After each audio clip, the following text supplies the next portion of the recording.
Chapter 545. That's right, Big Sister Chiwil, you've already forced it into a dead end. That purple golden mink was most likely scared to death by you and Evan. It has nothing to do with them, so why should we give the purple golden mink to them? Eva, who had just alighted from the horse-drawn carriage, chimed in. She looked at Evan lovingly, and wanted to get closer to him. All of the mercenaries turned to Evan and Eva with a hint of surprise in their eyes. They had all witnessed what had just happened, and Eva's argument was a little unreasonable. After the purple golden mink had gone berserk, even Chiwil's boomerang wouldn't be able to catch up to it. On top of that, Evan's magic posed no threat to it, so how could it have been scared to death by them? However, Eva was the little sister of the Rose mercenary squad, and she had always been spoiled by everyone. Furthermore, she was the only healer in the mercenary squad, so everyone had more or less received treatment from her. As such, they didn't know what to say and could only turn to Chiwil. As for Evan's argument, they were indeed the ones who had chased the purple golden mink out, but it had indeed been scared to death by the orange kitten. By scaring the purple golden mink to death, they had actually saved Eva. Chiwil must have considered this, which was why he had given all of the purple golden mink to Meg. However, he didn't think that Eva would be so ungrateful after being saved, and the atmosphere became a little awkward. Meg, who was about to say something courteous, glanced at Evan and Eva. This pair of adulterous couple were really birds of a feather. The woman was a scumbag, and the man was a scumbag. They were a match made in heaven. If it weren't for the fact that he and Amy were in the carriage, the purple golden mink definitely wouldn't have let Eva go. Perhaps no one else had noticed, but he had clearly seen what had happened. Evan clearly had an opportunity to attack the purple golden mink. Even if he couldn't trap it, as a third-tier magic caster, he would definitely be able to disrupt its progress and buy more time for his teammates. However, he did not do that. Instead, he stood on the tree and watched with a smile on his face. If there were only the two of them in the carriage, then Meg would only think that this fellow was a narrow-minded fellow. However, there was also this brainless fan in the carriage who worshipped him in every possible way. Yet, he had the attitude of watching a show and wanted to watch her die with him. He was simply inhumane. And now, this scumbag couple actually wanted to snatch the spoils of war. If it were just Chiwil and the others, perhaps Meg would have offered to split the fur of this mutant purple golden mink according to how much effort they put in. This was a very common method of cooperation among mercenaries. But now, he changed his mind. Instead of giving it to these two guys, he might as well feed it to the dogs. In any case, he wouldn't leave any meat for them. Miss Flatchest, do you want to eat this big rat? I didn't think that you'd be so trustworthy. Ugly Duckling caught this big rat, and you want to eat it. I can ask Father to skin it for you. You can try it raw and tell me if it tastes good. Amy looked at Eva's expectant eyes, and shook Meg's hand as she said, Father, let's give this big rat to Miss Flatchest. I. Eva stared at Amy, and she didn't know how to respond. You're just rearing a magic beast that's the nemesis of the purple golden mink, and it's a little thing that hasn't even been weaned yet. In terms of power, do you think you can even touch a single hair on the purple golden mink?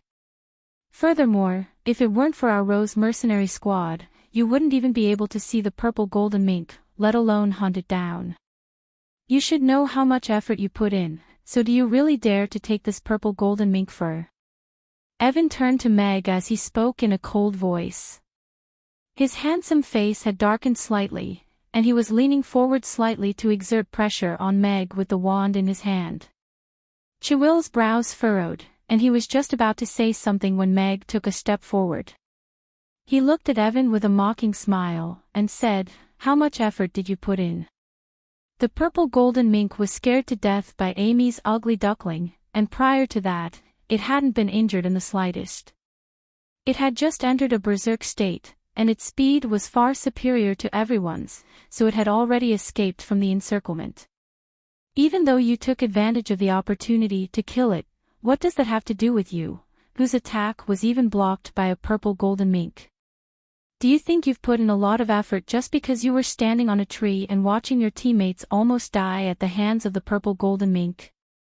Evan's expression changed drastically upon hearing this, and he reflexively took a step back as a hint of panic flashed through his eyes. Evan's face had also paled significantly. The image of him standing on a tree with a smile on his face was still deeply etched in her mind. Now that Meg had exposed this to her, all of the self-consolation she had used to try and comfort herself instantly paled in comparison, and a hint of confusion appeared in her eyes as she looked at Evan. All of the mercenaries' expressions also changed upon hearing this. The situation had been quite tense, and no one had paid any attention to what had just happened. Thinking back, Evan did indeed have many opportunities to stop the purple golden mink, but he hadn't done anything during that time. If what Meg had said was true, then what was Evan trying to do? They didn't dare to think too deeply into this matter, as trust was the lifeblood of a mercenary group. If they couldn't even trust their teammates, then that would definitely be fatal. Meg looked at Evan with a mocking smile on his face. Meg Alex's forte lay in battle, and his specialty was verbal attacks. The lowest level of verbal attacks was hurling insults at one's enemies, and Meg disdained to do something like that. Killing someone in an elegant and unconventional manner was a true skill. For a team, trust in teammates was a very important thing. If there was someone hiding in the team who could stab you in the back when you needed help the most, it would be even harder to defend against a strong enemy. It was a big taboo. Chiwill's expression also became quite grave, and a contemplative look appeared in her eyes.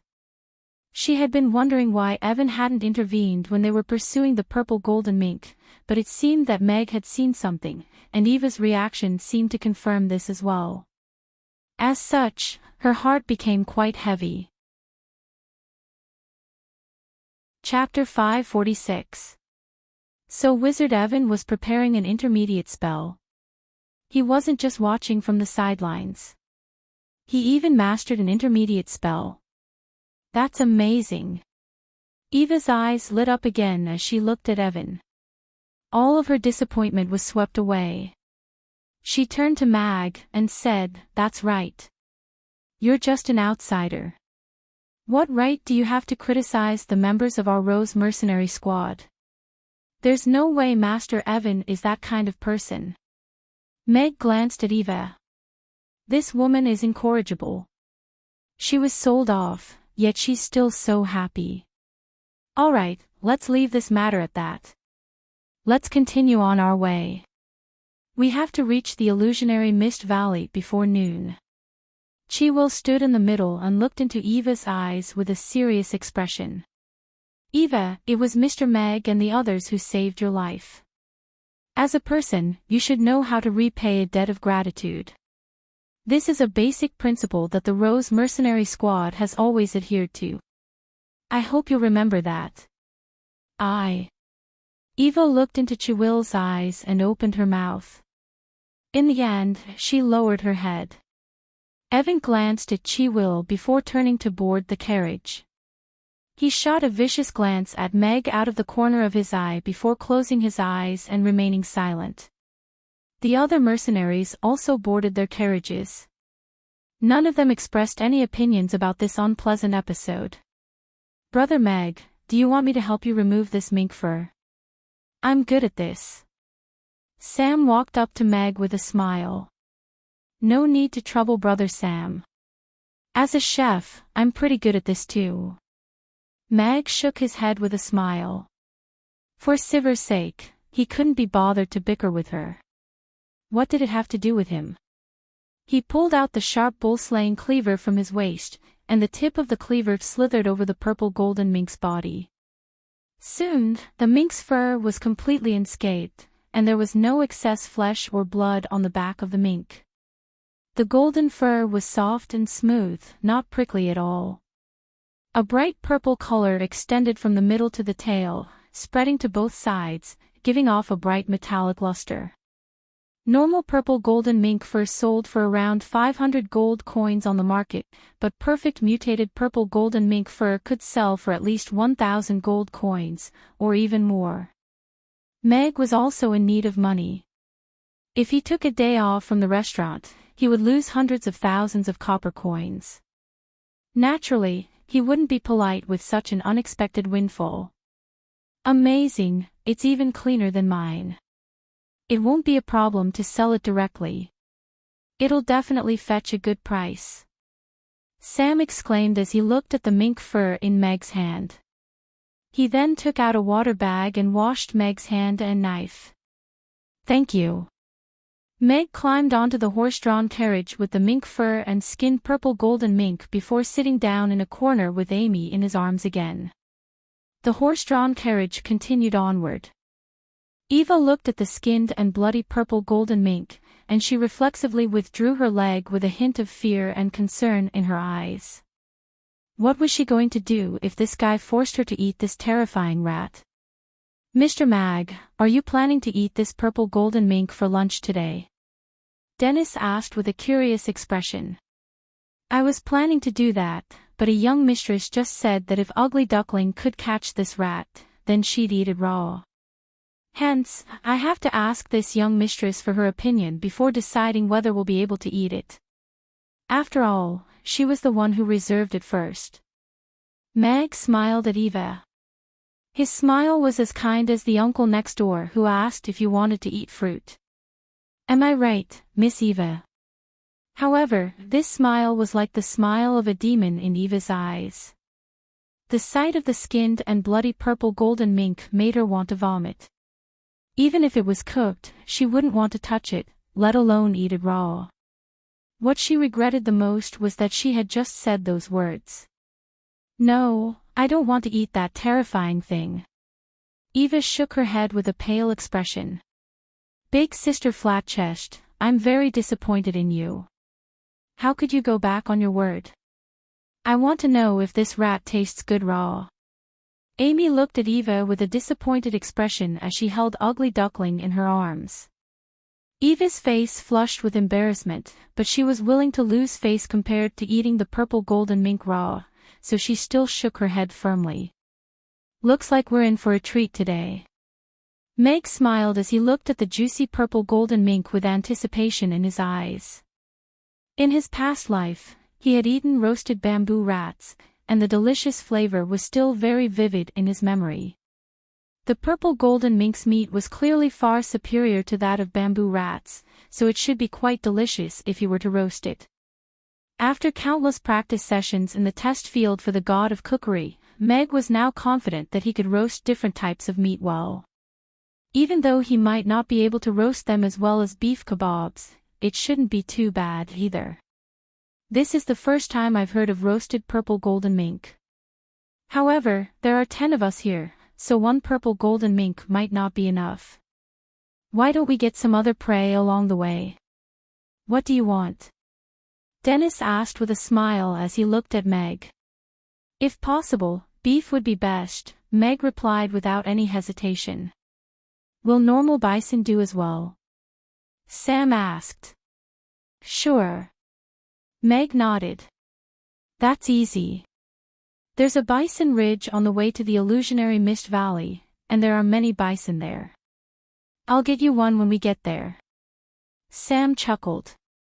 Thank you for your help. Meg's eyes lit up. The best thing about traveling with an experienced hunter was that he knew exactly where the prey was. Ugly Duckling lay in Amy's arms for a while before crawling onto the purple golden mink fur and rolling around. It seemed to be very fond of this fur, or perhaps it was showing off its spoils of war. After passing by a mountain ridge, Sam stopped the horse-drawn carriage and led Dennis into the forest. Not long after that, Dennis emerged from the forest with a huge, four-legged black bison on his back. The bison's eyes were wide with horror, and it didn't dare to move in the slightest on Dennis's back. Dennis tossed the bison onto the ground before turning to Chiwil, and saying, Team leader, the illusionary mist valley is up ahead. Why don't we go there after lunch? Sure. Chiwil took a glance at the huge bison. It would most likely take a lot of time just to take care of it. There's a mountain spring up ahead, let's take care of this bison there. Meg stood up and looked around before pointing at a mountain spring nearby. A small stream flowed slowly past the side of the road, and there was a large pond at the mouth of the mountain spring. The clear water of the mountain spring reflected the bright blue sky. All right. Dennis picked up the bison with one hand before making his way toward the mountain spring. The horse-drawn carriage also continued onward before stopping beside the mountain spring. Dennis kicked the struggling bison over as he turned to Meg with a smile, and asked, "Mr. Meg, do you need us to slaughter this bison for you?" "No need. If you can, just get me some firewood. Leave the rest to me." Meg shook his head as he jumped off the carriage and walked toward the bison.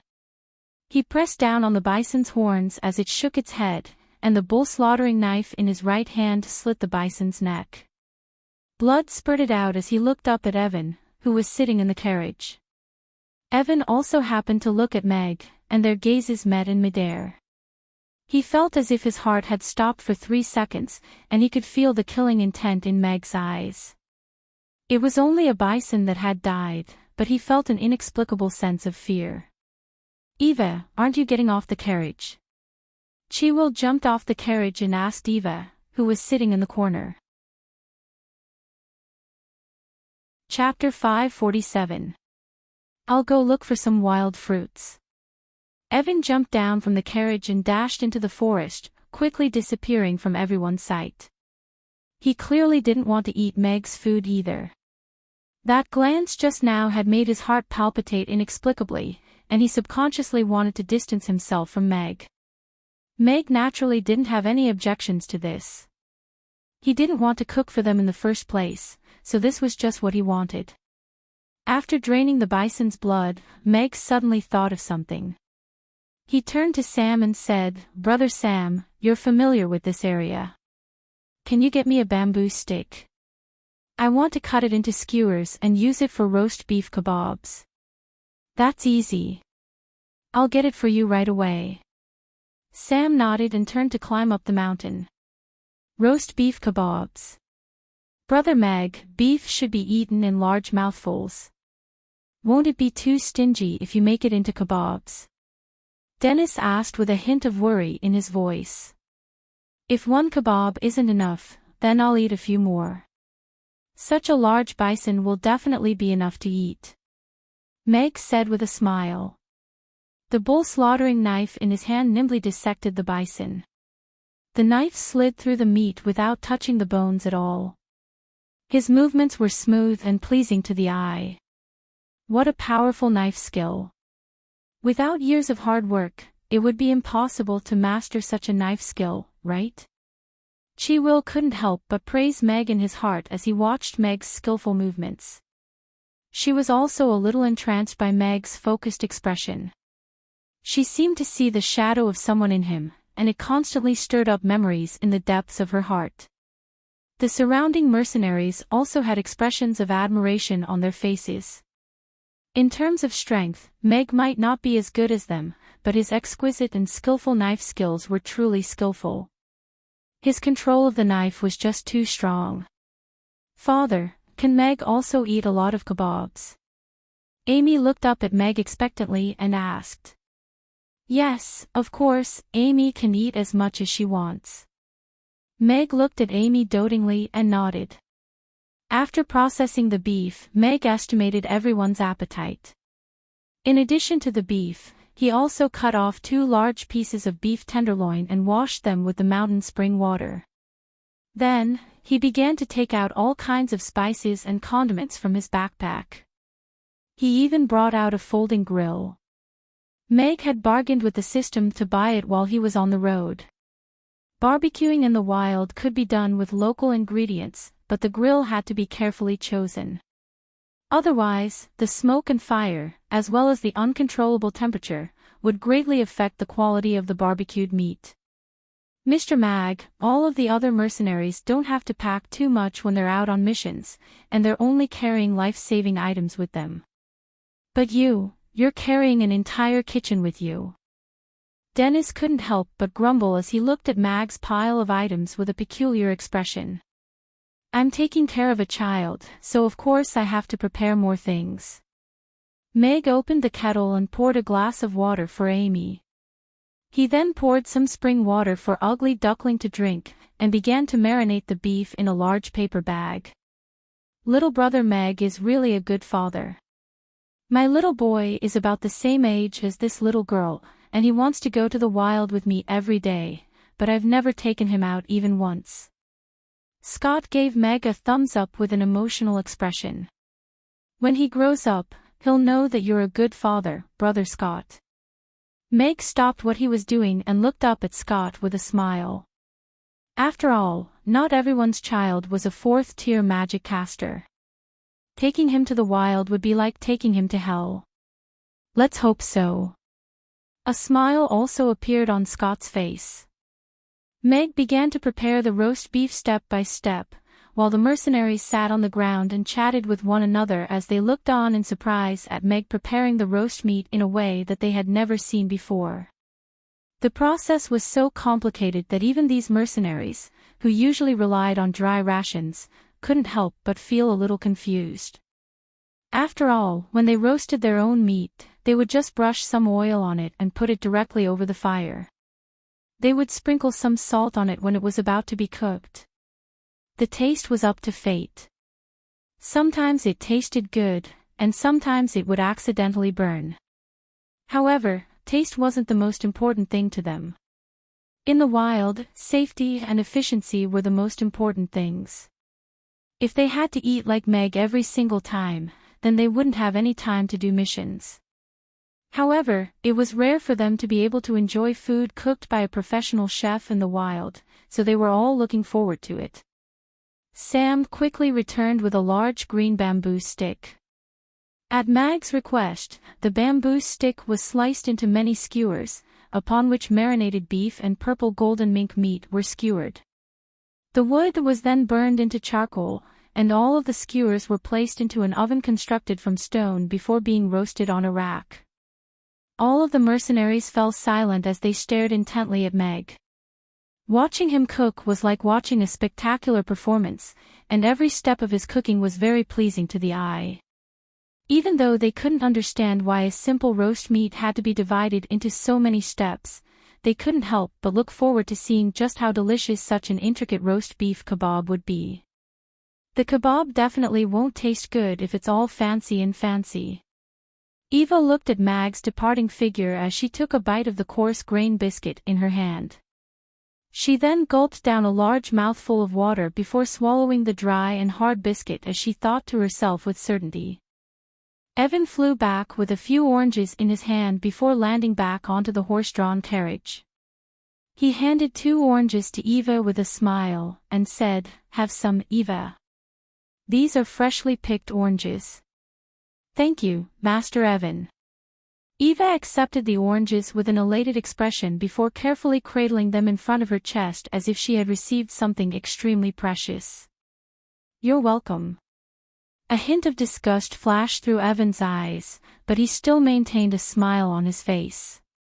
His brows furrowed slightly at the sight of Meg being surrounded by all of the mercenaries. His gaze then fell upon the expectant Chiwil, and the veins on his forehead bulged as he slowly clenched his fists.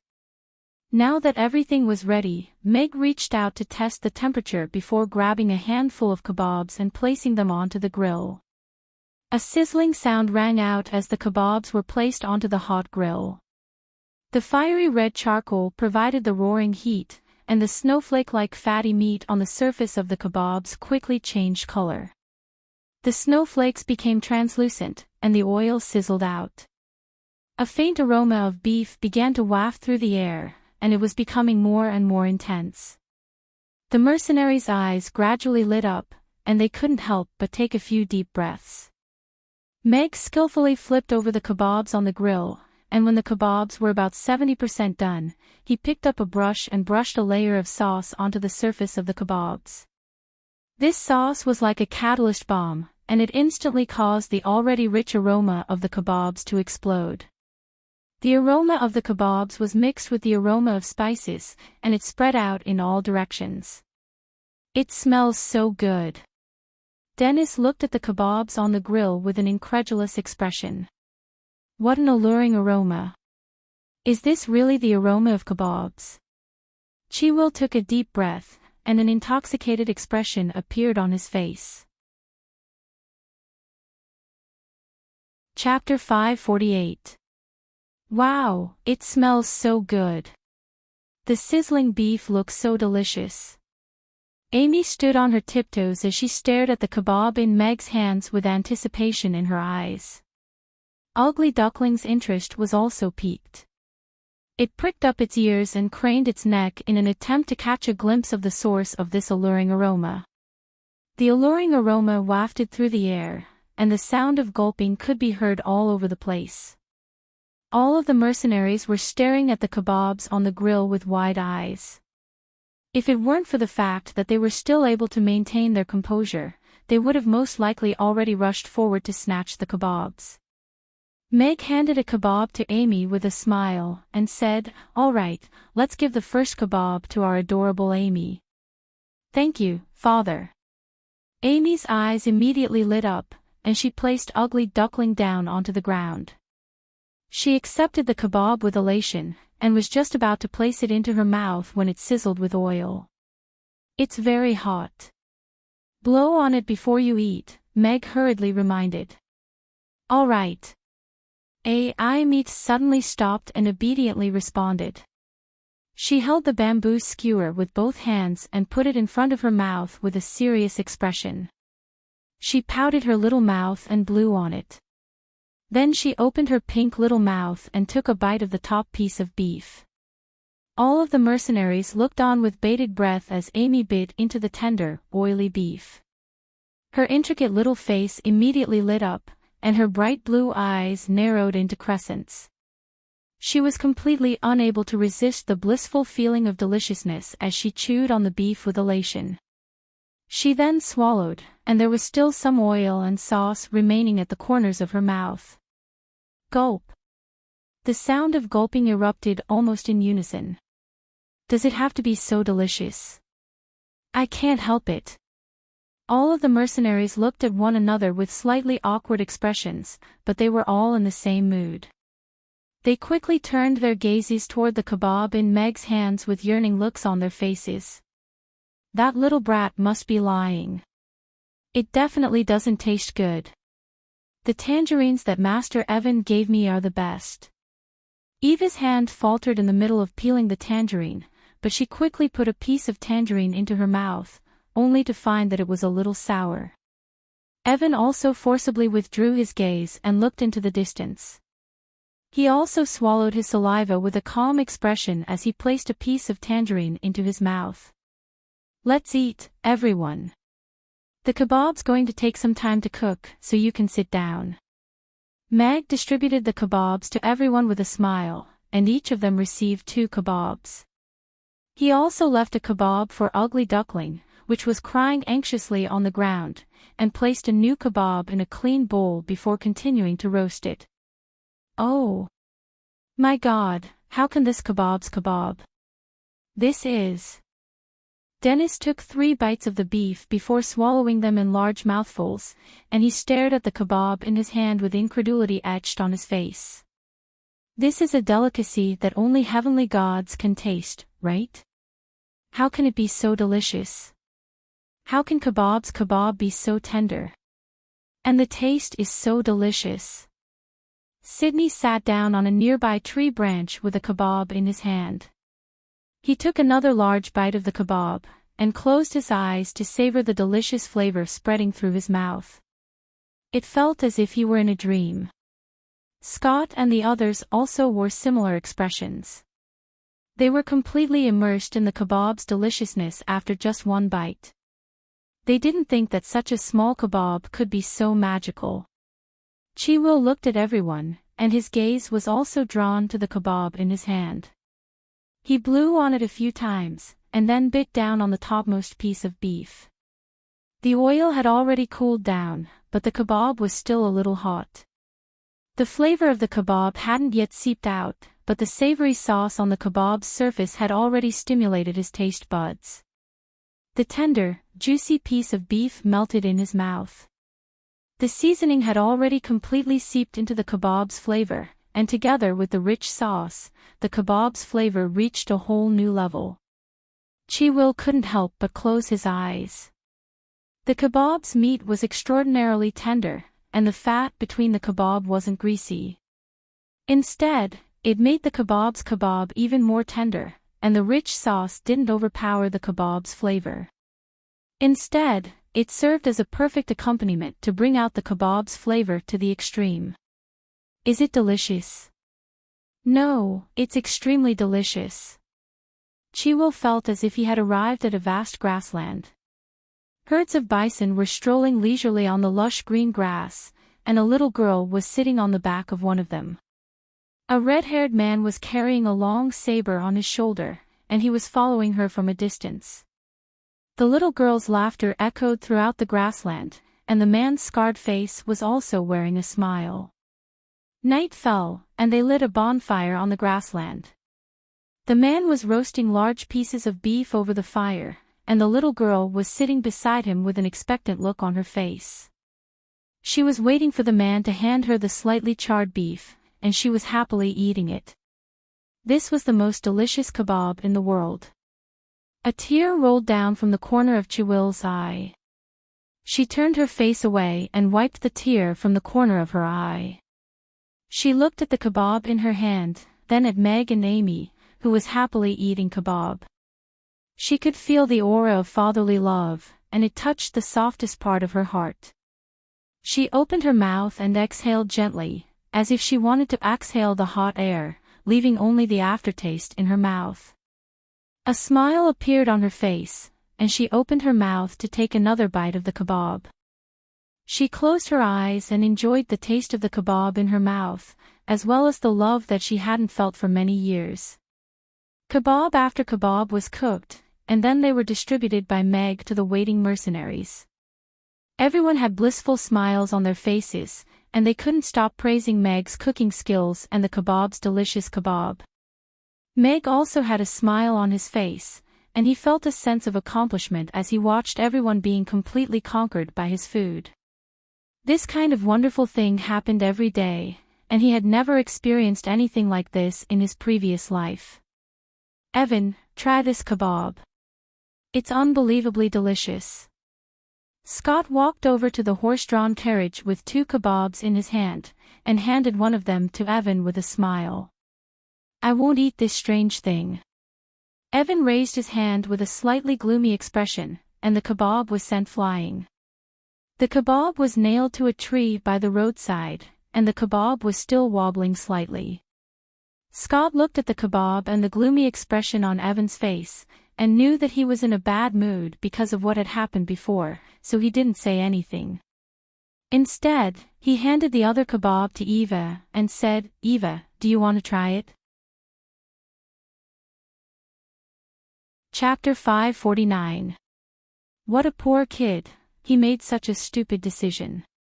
If he misses this opportunity, he'll never get another chance to taste father's cooking again. Amy looked at Eva and Evan with a sympathetic expression before taking a big bite of the beef, and a joyful smile appeared on her face again. Meg looked at the beef kebab nailed to the tree, and was a little disappointed that the fruits of his labor had gone to waste. He then turned to Evan and Eva, and a mocking smile appeared on his face. Those two must be having a hard time holding back their hunger. After over an hour, almost half of the beef was in everyone's stomachs. Meg didn't rest at all, and only at the very end did he have time to eat a few kebabs. The 2-centimeter cube of beef was just enough to fill his mouth. The tender beef was enshrouded in delicious sauce, and it melted into the most delicious flavor in his mouth. His taste buds and every single cell in his body opened up, and a sense of satisfaction welled up in his heart. It was better than any beef he had ever tasted in the past. And this is only ordinary wild beef. If it were a top-grade ironhide bull, the texture and deliciousness would most likely be elevated to another level. Today's meal was a taste test, and the response was quite good. Looks like it's going to be another popular dish in the restaurant. A smile appeared on Meg's face as he looked at the beef kebab in his hand. Furthermore, he had repaid the favor of the purple golden mink fur. After all, everyone had eaten at least 10 kebabs, and Meg was already planning to set the price at 300 copper coins. At the very least, it would be slightly more expensive than the tofu pudding, right? This is the most delicious meal I've ever had in the wilderness as a mercenary. Dennis wiped his mouth with a genuine expression of praise. Burp. This is the most delicious meal I've ever had in my life. Skull burped with a bashful smile. Monkey jumped down from a nearby tree, and turned to Meg with an expectant expression. Say, Big Brother Meg, how about you join our Rose mercenary squad? You'll cook for us every day, and we'll take care of the missions. Yeah, I think it's a good idea. That way, we'll be able to eat delicious food every day in the wastelands. Sam clapped his hands. All of the mercenaries also turned to Mag with expectant looks in their eyes. Even Sivir was looking at Mag with a hint of interest in her eyes. I'm sorry, but my main job is still to run the restaurant and cook. Gathering ingredients is just an occasional activity, so I can't join your mercenary group. If you still want to eat my food, you can go to Mamie's in the Aiden Square. That's my restaurant. Meg smiled and shook his head. He had no intention of becoming a mercenary. A life of bloodshed was not suitable for a stay-at-home dad like him. I see. The mercenaries looked disappointed. Monkey scratched his head and wanted to say something. Alright, Mr. Meg is still taking care of little Amy, so it's not a good time for you to become a mercenary. Besides, we don't have the time to spend 2 hours in the wastelands every day to have a meal. Let's go to Mr. Meg's restaurant when we have a break. Chiwil smiled as he looked at Meg and praised, You're a very good chef. You're too kind. Meg nodded slightly, and his mood became even better. Alright, then I'll definitely go to Big Brother Meg's restaurant during this break. Since we're so close, can you give me a discount? Monkey looked at Meg with a smile. The restaurant doesn't give discounts to anyone, but it's my basic requirement to make sure that every customer feels like they're getting their money's worth, Meg said with a smile. If someone else had said that, I would definitely think that they were bragging, but since you're the one who said that, I believe you. Dennis gave Meg a thumbs up. Chiwil's smile faded, and a serious expression appeared on his face as he said, Alright, we've wasted a lot of time with lunch, so it's time for us to continue our journey. It'll only take half an hour to reach the illusionary Mist Valley from here, so let's all rest up and prepare for the upcoming battle. Yes. All of the mercenaries nodded in response before checking their equipment. They then placed the remaining half of the bowl onto the horse-drawn carriage, and prepared to continue their journey. Evan said that he had to go check out the situation first, so he left first. Meg quickly put away all of the bottles that he had brought with him, washed his hands, and also got onto the horse-drawn carriage with Amy and Ugly Duckling in his arms. They were about to reach the illusionary Mist Valley, and their battle was about to begin. He was determined to capture an Ironhide bull today as the mission reward was simply too tempting. Ding! The system is warning the host that the mission to capture the Ironhide bull must be completed by the host on his own. If the host relies on the assistance of others, the system will deem the mission a failure, and the host will be punished. The system's stern voice sounded in an implacable manner. Alright, I understand. I don't plan to travel with them anyway. There are so many of them, and it'll be difficult to split the spoils. Meg rolled his eyes internally. Judging from the teamwork of the Rose mercenary squad, he could tell that Chiwil was the most powerful among them. However, she hadn't even reached the 4th tier yet. Even though it was already quite impressive that she had reached this level of power at her age, objectively speaking, she still wasn't as powerful as Amy in battle. The system is warning the host once again, the use of unconventional weapons during the mission is strictly prohibited. The system's voice became even more serious. Big Brother Sam, how are the Ironhide Bulls distributed in the illusionary Mist Valley? Are they everywhere? Meg chose to ignore the system as he turned to Sam with a question. Of course not. There are Ironhide Bulls in the illusionary Mist Valley, but they've all been hunted and killed over the years, so their numbers have become very sparse. It's all down to luck whether or not you'll encounter one. Furthermore, the illusionary Mist Valley is very vast, and it's enshrouded in mist all year round, so visibility is extremely low. Aside from the Ironhide Bulls, there are also other magic beasts that roam the valley, so it's extremely dangerous. Also, it's very easy for unfamiliar people to get lost in the mist, which is very lethal in the wilderness. Sam shook his head as he looked at Meg with a serious expression, and said, hence, I suggest that you don't take little Amy into the illusionary Mist Valley. It's known to be a man-eating mist. All right, I'll think about it. Meg nodded with a grim expression. It appeared that the situation in the illusionary Mist Valley was even more complicated than he had imagined. After traveling for a while, a thought suddenly occurred to Meg, and he hurriedly asked, oh, right, I think I forgot to take my grill. Can you stop the carriage so I can go back and get it? Monkey turned to Meg, and asked, do you need me to turn the carriage around and get it for you? There's no need for that. It's only a corner away, so I'll be back soon. Meg put down his backpack before quickly making his way back. This grill had cost him $100, and it was a must-have for traveling, so it would be a pity to throw it away. Chapter 550. The person sitting on the tree branch was none other than Evan, who had said that he was going to check out the situation in advance. He was holding a beef kebab that he had just plucked from the tree branch, and he was sniffing it with his nose. An intoxicated look appeared on his face, and his expression was focused and solemn. He didn't notice Meg in the distance at all. Should I eat it or not?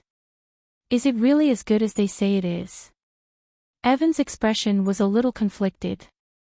After hesitating momentarily, he couldn't help but take a bite of the beef, and his expression immediately lit up.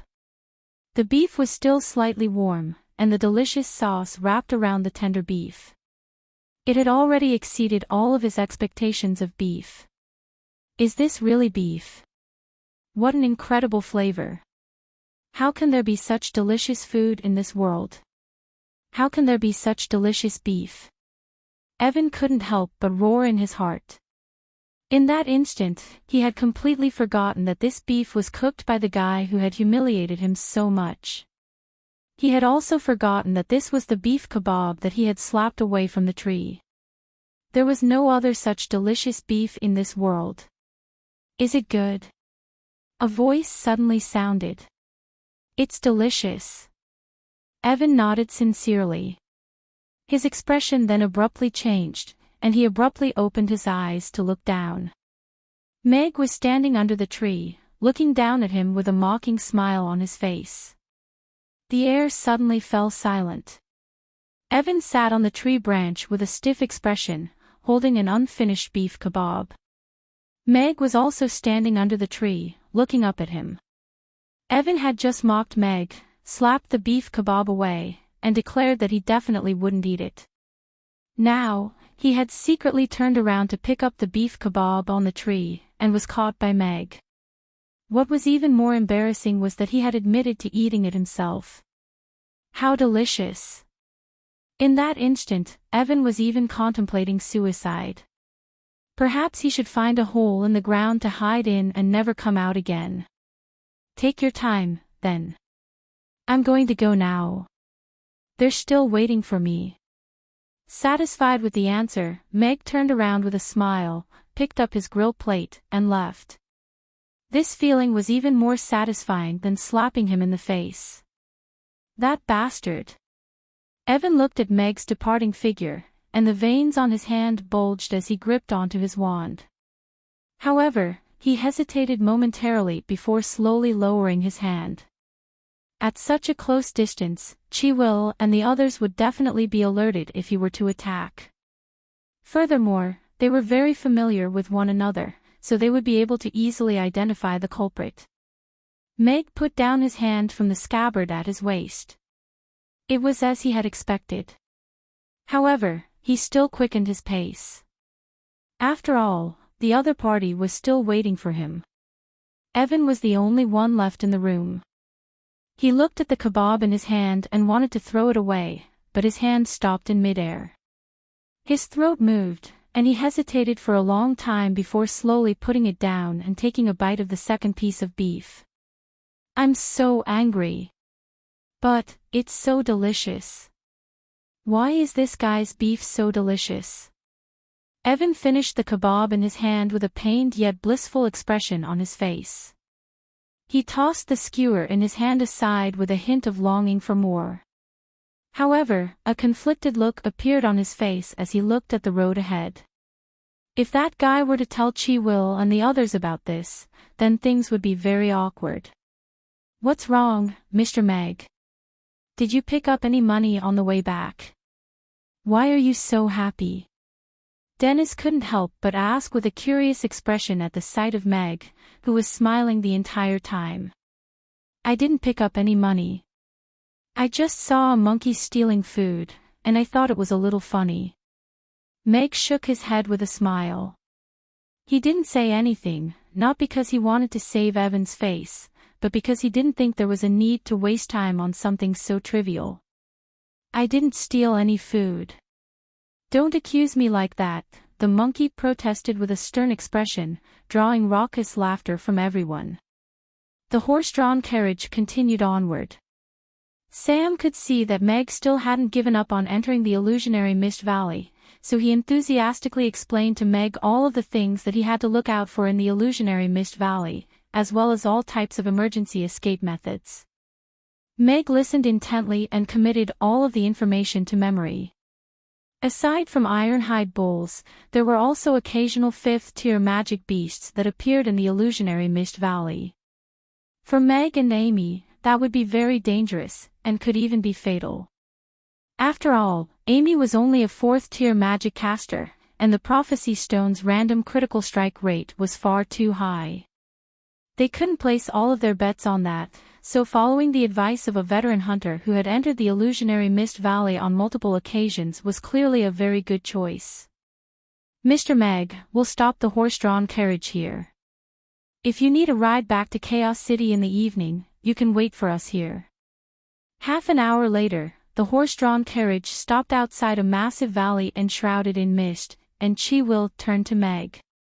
All right, thank you. Meg stepped out of the carriage with Amy and Ugly Duckling in his arms, and nodded with a smile.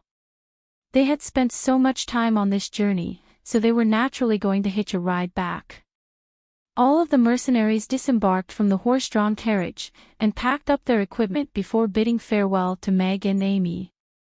Monkey led the way into the valley, and soon disappeared into the mist, followed by Dennis and the others. If we enter the illusionary mist valley, that guy will most likely die, right? Evan also just so happened to return to the group, and he glowered at Meg before following everyone into the valley. Chi-Will turned to Meg with a serious expression, and said, if you only need a portion of ironhide bull meat, then perhaps we can help you. There's no need for you to take such a risk, Amy is still a child. Meg laid a hand on Amy's head as he looked at Chi-Will with a firm expression, and said, everyone has their own job and things that they have to do. As her father, I'll protect her. Chi-Will couldn't help but recall the man who liked to place his hand on his head, as well as the phrase, I'll protect you, that he would often say. It was just as reassuring, and he nodded as he said, I wish you good luck. He then quickly caught up with the group. Goodbye, big sister Chi-Will. Amy waved at Chi-Will's departing figure. Goodbye. Chi-Will waved at them with his back to them before disappearing into the mist of the valley. Father, are we going to enter this valley to catch some ironhide bull meat? Amy looked up at Meg with an excited expression. That's right. That's our most important goal today. We're going to use the ironhide bull meat in the illusionary mist valley to make even more delicious kebabs. Meg nodded with a smile. Even more delicious. Even more delicious than the kebabs we had for lunch. Amy's eyes lit up with incredulity. That's right, even more delicious than the kebabs we had for lunch. Meg nodded with a firm expression as he held onto Amy's little hand and led her toward the valley. At the same time, he said internally, "System, can you fix the GPS tracking system? If you really can't do it, will you sell the compass? Why isn't he opening the door yet? How long is he going to hide for? I know that my Ricky's rotisserie is renowned throughout the Aden Square, but never would I have thought that he would abandon his restaurant in order to avoid my challenge." Outside Amy's, Ricky stood on the staircase and yelled at the customers who were preparing to leave in disappointment after seeing the announcement. Is there something wrong with that guy's brain?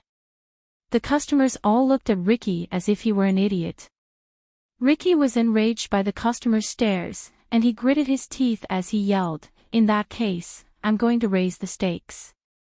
I'm putting all of my dignity on the line for this competition. If I lose, I'll kowtow to him 10 times and call him father 3 times. If the owner of Amy's loses, he'll have to do the same thing." Chapter 551. The Rose Mercenary Squad advanced into the illusionary mist valley in an orderly manner. Monkey flashed through the mist in an agile manner, occasionally letting out a short whistle as a signal. Dennis and Skull followed closely behind him. The two of them were extremely powerful meat shields who could keep out any unexpected dangers at the front and provide more space for the rear to attack. Meanwhile, Chiwil stayed at the rear of the group, keeping a lookout for any potential dangers that might appear behind them. As the outskirts of the wilderness, the illusionary mist valley was an area that they frequently explored, so they were very familiar with the terrain and environment. However, the magic beasts in the wilderness never stayed in the same place. High-tier magic beasts could appear even in the outskirts of the wilderness, let alone in the illusionary mist valley. A single 5th-tier magic beast could very well lead to the annihilation of their entire mercenary squad, so they couldn't be too careful. Their target today was the ironhide bull. They had encountered ironhide bulls a few times in the illusionary mist valley in the past, but such a massive beast was not to be trifled with. Without a suitable buyer willing to pay a high price for it, it wasn't worth the risk and time to capture it. As such, they generally avoided it from afar. However, they had come here specifically for the ironhide bull on this day, so they couldn't find it immediately, so they could only continue their search. Time gradually passed, and Eva was the first to grow impatient as she asked in a quiet voice, "Is there a chance that we won't be able to find the ironhide bull today? Don't be in such a hurry. Hunting for prey requires patience, and the most important thing in the wilderness is to remain vigilant at all times. Otherwise, you could become the prey of a magic beast before you even find it." Sam abruptly thrust his pitchfork downward, pinning a venomous black snake that was trying to bite Eva's ankle to the ground. The snake's tail slithered up the pitchfork twice, and it died after a short while. Eva immediately withdrew her foot and shuffled closer to Evan with a pale expression. She had clearly been given a fright, and she nodded in a stuttering manner. I understand." Whoosh whoosh. Right at this moment, a slightly long whistle sounded, and all of the mercenaries' eyes immediately lit up. The target has appeared, so prepare for battle. Sam, go and set up the traps. Skull, you're responsible for assisting Sam. Eva, stay with Sam and the others. Everyone else, spread out and lure the ironhide bull into the traps according to our normal plan. Before that, let's try to exhaust its stamina as much as possible. The bounty this time is for the entire ironhide bull, so it's best not to inflict too many wounds on it, Chiwil quickly said as he rushed toward the source of the whistle. Sam pondered for a moment before leading Skoll and Eva toward a valley off to the side. The terrain there was quite suitable for setting up large traps, and with Skoll's help, it shouldn't be an issue for them to dig a pit large enough to trap an ironhide bull. Sivir and the others rushed in the direction of the whistle, and soon, they heard a series of heavy footsteps coming their way.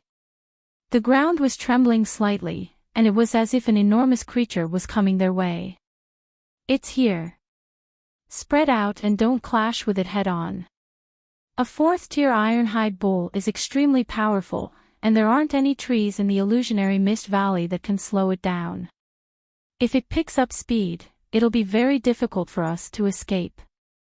Sam's traps won't be able to trap an ironhide bull at its peak in a short period of time. Hence, we're going to use a bullfight tactic to exhaust its stamina before luring it toward Sam and the others. Be careful, everyone. Chiwil looked at Monkey, who was the first to rush out of the mist, and everyone immediately dispersed into the mist. They searched for a few tall rocks or hills that would provide them with some form of protection in the upcoming bullfight. "Captain, it's a big guy," Monkey yelled as he scrambled onto a nearby mountain. A massive black ironhide bull that was over 5 meters in length also rushed out of the mist before crashing headfirst into the mountain. The mountain tremored violently, and black rocks began to fall from the sky. Monkey, who was holding onto a rock with one hand, almost fell to the ground. He tried to evade left and right, but a rock still struck him in the head, sending some blood gushing forth. "Monkey, are you all right?" Chiwil hurriedly asked. All of the other mercenaries also wore concerned expressions on their faces. "It's not a big deal, it just hurts a little. Also, my eyes are covered up, so I might have to take care of that first." Monkey's sharp intake of breath sounded. "All right, you stay there and leave the rest to us."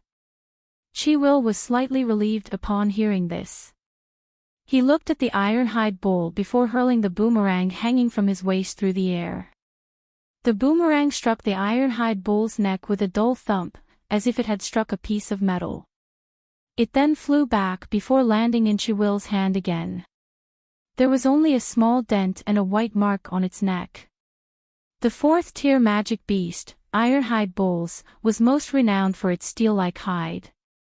This was an excellent material for soft armor, and it would be very difficult for a third-tier Chiwil to break through its defenses. In the Rose mercenary squad, Evan was most likely the only one who could pose a threat to it. However, Sivir's attack had still successfully attracted the ironhide bull's attention. It turned its head to look at Sivir with its massive eyes, and white smoke was blowing out of its nostrils as it charged towards Sivir at an accelerated rate. Chiwil turned around and began to run in a zigzag manner. He was always able to evade the ironhide bull before it crashed into him, and he would lash his whip backward from time to further enrage the ironhide bull. Dennis and the others also began to harass the ironhide bull, causing it to jump up and down. Even though they weren't able to inflict any substantial damage on it, they were quickly able to expend a lot of its energy, and its charging speed had already slowed down. However, its eyes were extremely bloodshot, and it glared at Chiwil with bloodshot eyes before charging toward Chiwil again. All of the mercenaries had also expended a lot of energy, but all of them wore smiles on their faces. According to the current situation, it wouldn't be long before this ironhide bull ran out of energy. Sam and the others should also be almost done setting up their traps, so it looked like their mission for the day had been quite successful.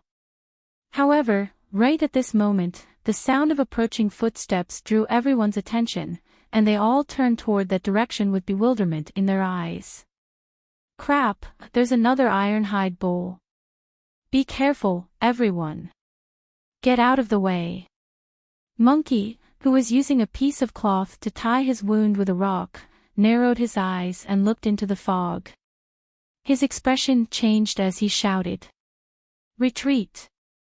Spread out! Lure this ironhide bull toward Sam." Chiwil's expression also changed upon hearing this, and he immediately charged toward the ironhide bull. He had to lure it away. Otherwise, 2 fourth-tier magic beasts would spell disaster for the Rose mercenary squad. Chapter 552. A massive ironhide bull that was over 6 meters in length charged out of the mist before crashing head-on into a boomerang. Thump. A muffled thump erupted as the boomerang was sent flying back at an even faster speed. The ironhide bull was only slowed down slightly, but it was still charging toward Chiwil at an extremely fast speed.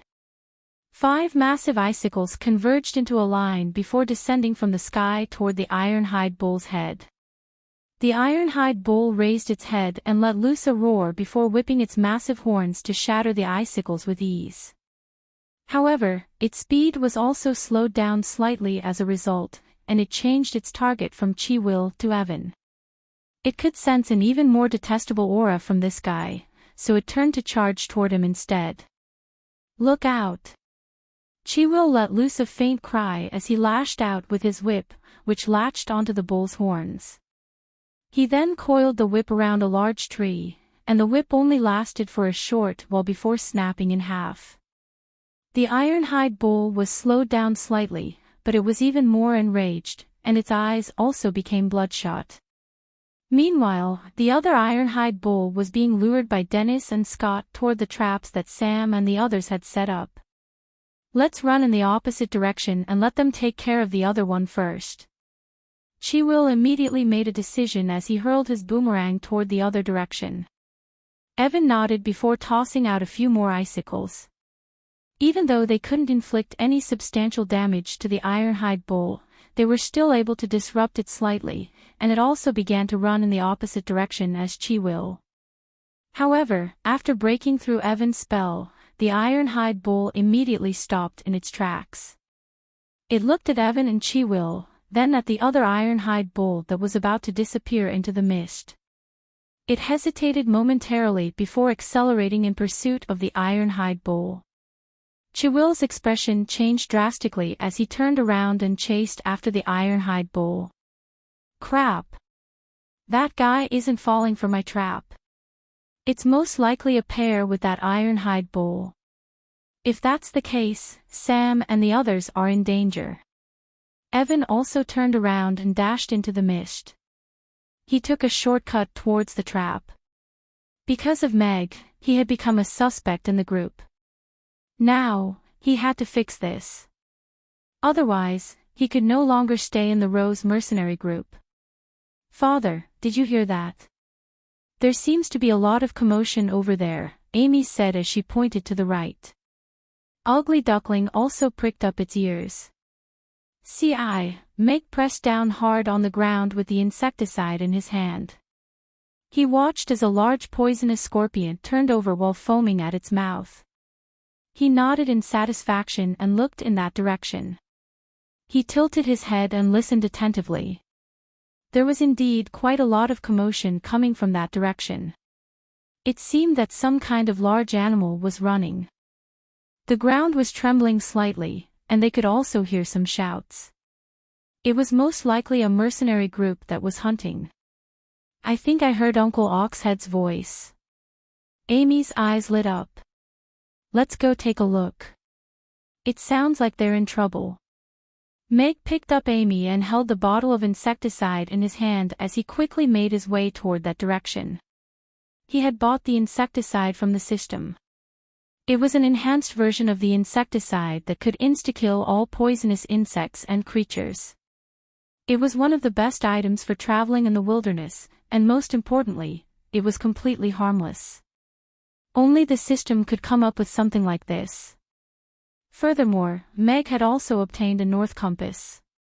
The magnetic field of the Norland continent was completely different from that of Earth. As for how the North Compass system had come up with this, Meg didn't ask. After all, it was already very angry that he had refused to purchase a satellite from it. The simultaneous appearance of 2 bronze-skinned bison had completely ruined the Rose mercenary squad's plan. It was far beyond their ability to deal with. In the illusionary Mist Valley, where it was difficult to find shelter, this was practically a disaster. Dennis and the others quickly sensed the other bronze-skinned bison behind them. The one behind them hadn't reached its limit yet. If there was another one, Sam's trap wouldn't be able to stop it. The most likely scenario was that they wouldn't be able to catch either of the two. Of course, the key now was not how to catch the two bronze-skinned bison, but how to let the Rose mercenary squad escape unscathed while paying the lowest price. They're here. When Sam heard the sound, he signaled for Skoll to quickly climb out of the hole. A 3-meter deep and 5-meter long hole had already appeared in front of them. It was just that they had arrived earlier than they had expected. Otherwise, they would have dug a 6-meter deep hole. That way, they would have been able to complete today's mission. However, there wasn't enough time now, so he could only lay down the branches and grass that he had prepared earlier on top of the trap, simply hiding it as a grassland. With the thick fog as a cover, he should be able to fool the bronze-skinned bison. Sam, take Eva and get out of here. There are 2 of them. We can't beat them. Dennis roared as he sidestepped the oncoming bronze-skinned bison. He then smashed his massive mace viciously into the bison's head, causing it to veer off course and charge straight toward the pit. 2 of them. Crap. Sam's expression changed upon hearing this. He grabbed onto Eva's hand and rushed up the hill. 1 bronze-skinned bison was enough to deal with, 2 of them were simply too much for them to handle. Eva's face had also paled slightly. After all, she had been roaming the wilderness with the Rose mercenary squad for over a year, so she was well aware of just how powerful magic beasts were. She was well aware of just how powerful 2 4th-tier magic beasts were. However, it was clearly too late for them to retreat now. The first bronze-skinned bison charged directly toward them, only to fall into the pit that was around 3 meters deep. However, the pit was only slightly higher than its body, and the soil on the walls was crumbling as it struggled, as if it were going to jump out at any moment. What was even worse was that the other bronze-skinned bison was completely ignoring Chi-Will and the others' attacks as it charged directly toward Sam and the others. Run up the hill. Sam pushed Eva up the hill before arching his body backward like a drawn bow. He hurled his pitchfork toward the bronze-skinned bison, and at the same time, he drew the hatchet hanging from his waist and charged toward the bronze-skinned bison. Skoll also charged down the hill without any hesitation. The pitchfork struck the bronze-skinned bison's head with unerring accuracy, but it was only able to leave a small wound on its head. Sam and Skoll were then sent flying by the bronze-skinned bison's horns before crashing to the ground and throwing up mouthfuls of blood at the same time. After being pushed by Sam, Eva only managed to run a few steps before her legs went soft and she fell to the ground. She looked back at Sam and Skoll who were sent flying, as well as the ferocious bronze-skinned bison that was charging towards her.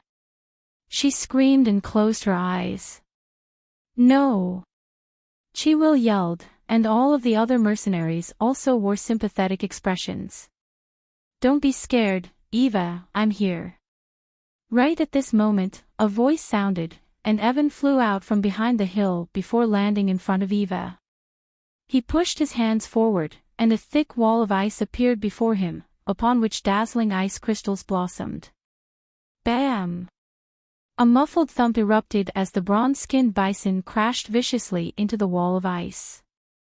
It was as if it had crashed into a thick stone wall, and it came to an abrupt halt. Its horns left a pair of indentations on the wall of ice, but it was unable to shatter it. Master Evan. You saved me. You're so awesome. Eva opened her eyes with incredulity as she stared at Evan's back. Her eyes were filled with elation and reverence. He blocked it. Chi-Will and the others were elated, but at the same time, they were also a little taken aback. They didn't think that Evan would be able to unleash his spell at such a critical juncture. I'm glad you're all right. This is what I should do. Evan smiled as he propped himself up against the wall of ice, but his eyes were filled with unease. He could also sense just how sturdy this wall of ice was. Could it be that he had already progressed to the 4th tier in this dire situation? Chapter 553. Evan's expression stiffened upon hearing this, and he turned to look up the hill. Chi-Will and the others also turned toward the hill with surprise on their faces, only to discover that it was none other than Meg and Amy. Amy was holding a purple wand in her hand, and specks of blue light were flying out of the wand before landing on the wall of ice that Evan and the others had been standing in. Could it be that this wall of ice was cast by Amy? The same thought flashed through everyone's minds at the same time. However, judging from how young Amy was, it was far more difficult to believe that she had been able to unleash an ice spell that could stop an oncoming Ironhide bolt than Evan had made a breakthrough in battle.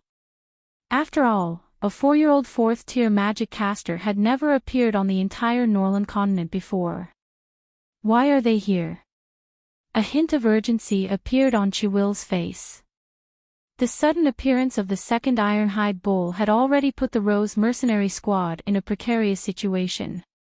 Even though this Ironhide bull had been temporarily stopped by Evan, the other one that had fallen into the trap had already forced its way out, and it looked like it would be able to jump out of the trap very soon. When that time came, no one would be able to stop it. Meanwhile, Evan's expression also changed drastically. He had worked so hard to rebuild his image in front of Eva and Sivir, yet this little brat was trying to steal his credit. She was just a little brat who hadn't even grown out her teeth, yet she claimed that she was the one who cast the spell. She was just as arrogant as her father.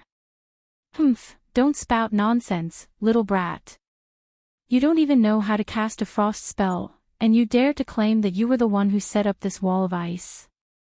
I'm a true blue 3rd tier magic caster, and I've been trying to break through to the 4th tier to become an intermediate magic caster. There's always a chance that I'll be able to cast a spell of this caliber. Evan glowered at Amy.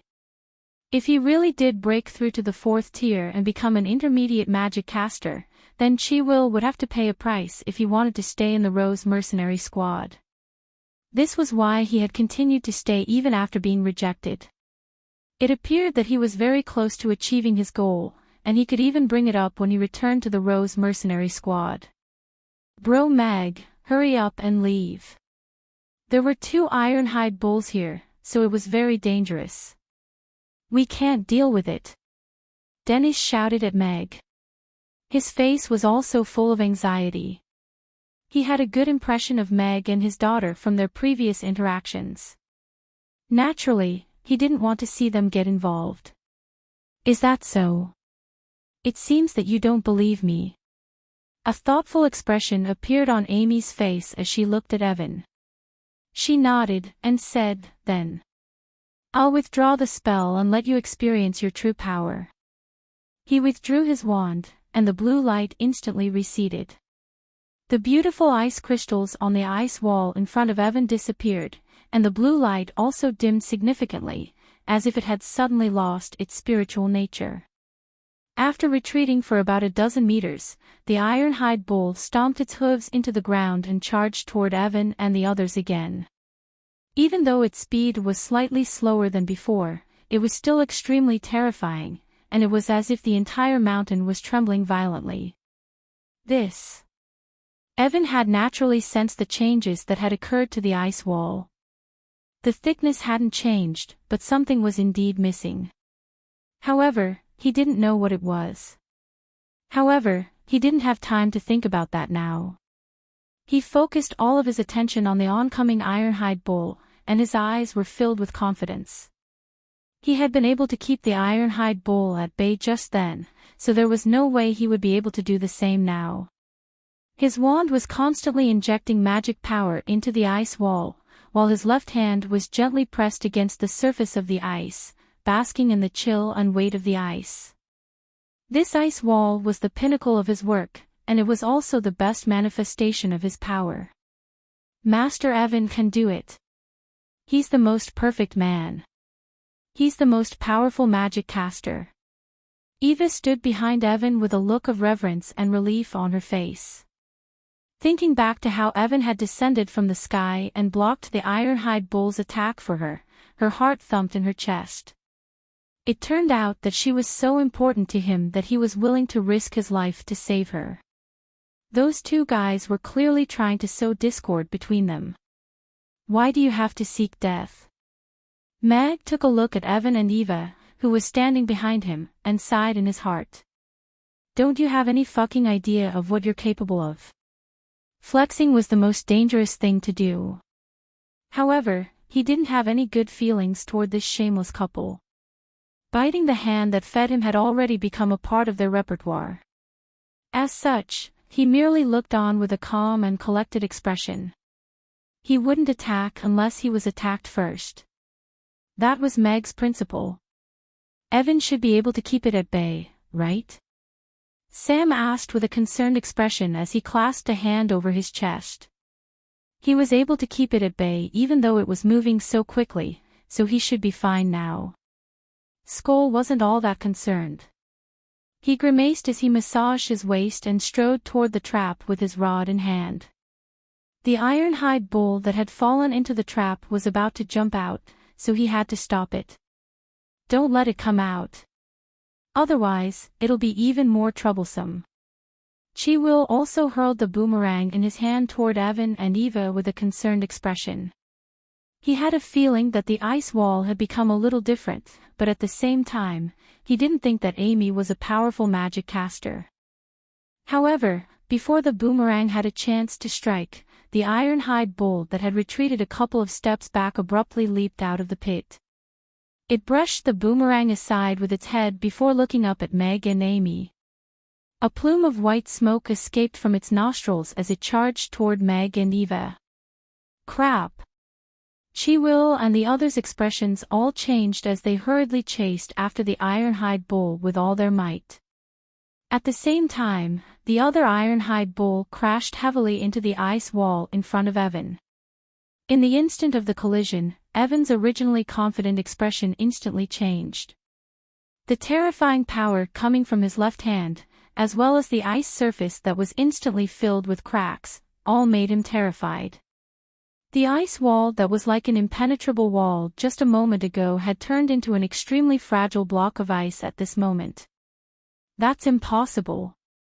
Eva's eyes also widened with horror and incredulity as she stared at the cracked ice wall. Bam! A crisp crack erupted as the thick ice wall was shattered into countless shards of ice. The Ironhide Bull was only slowed down slightly, and it crashed into Evan and Eva with a resounding boom.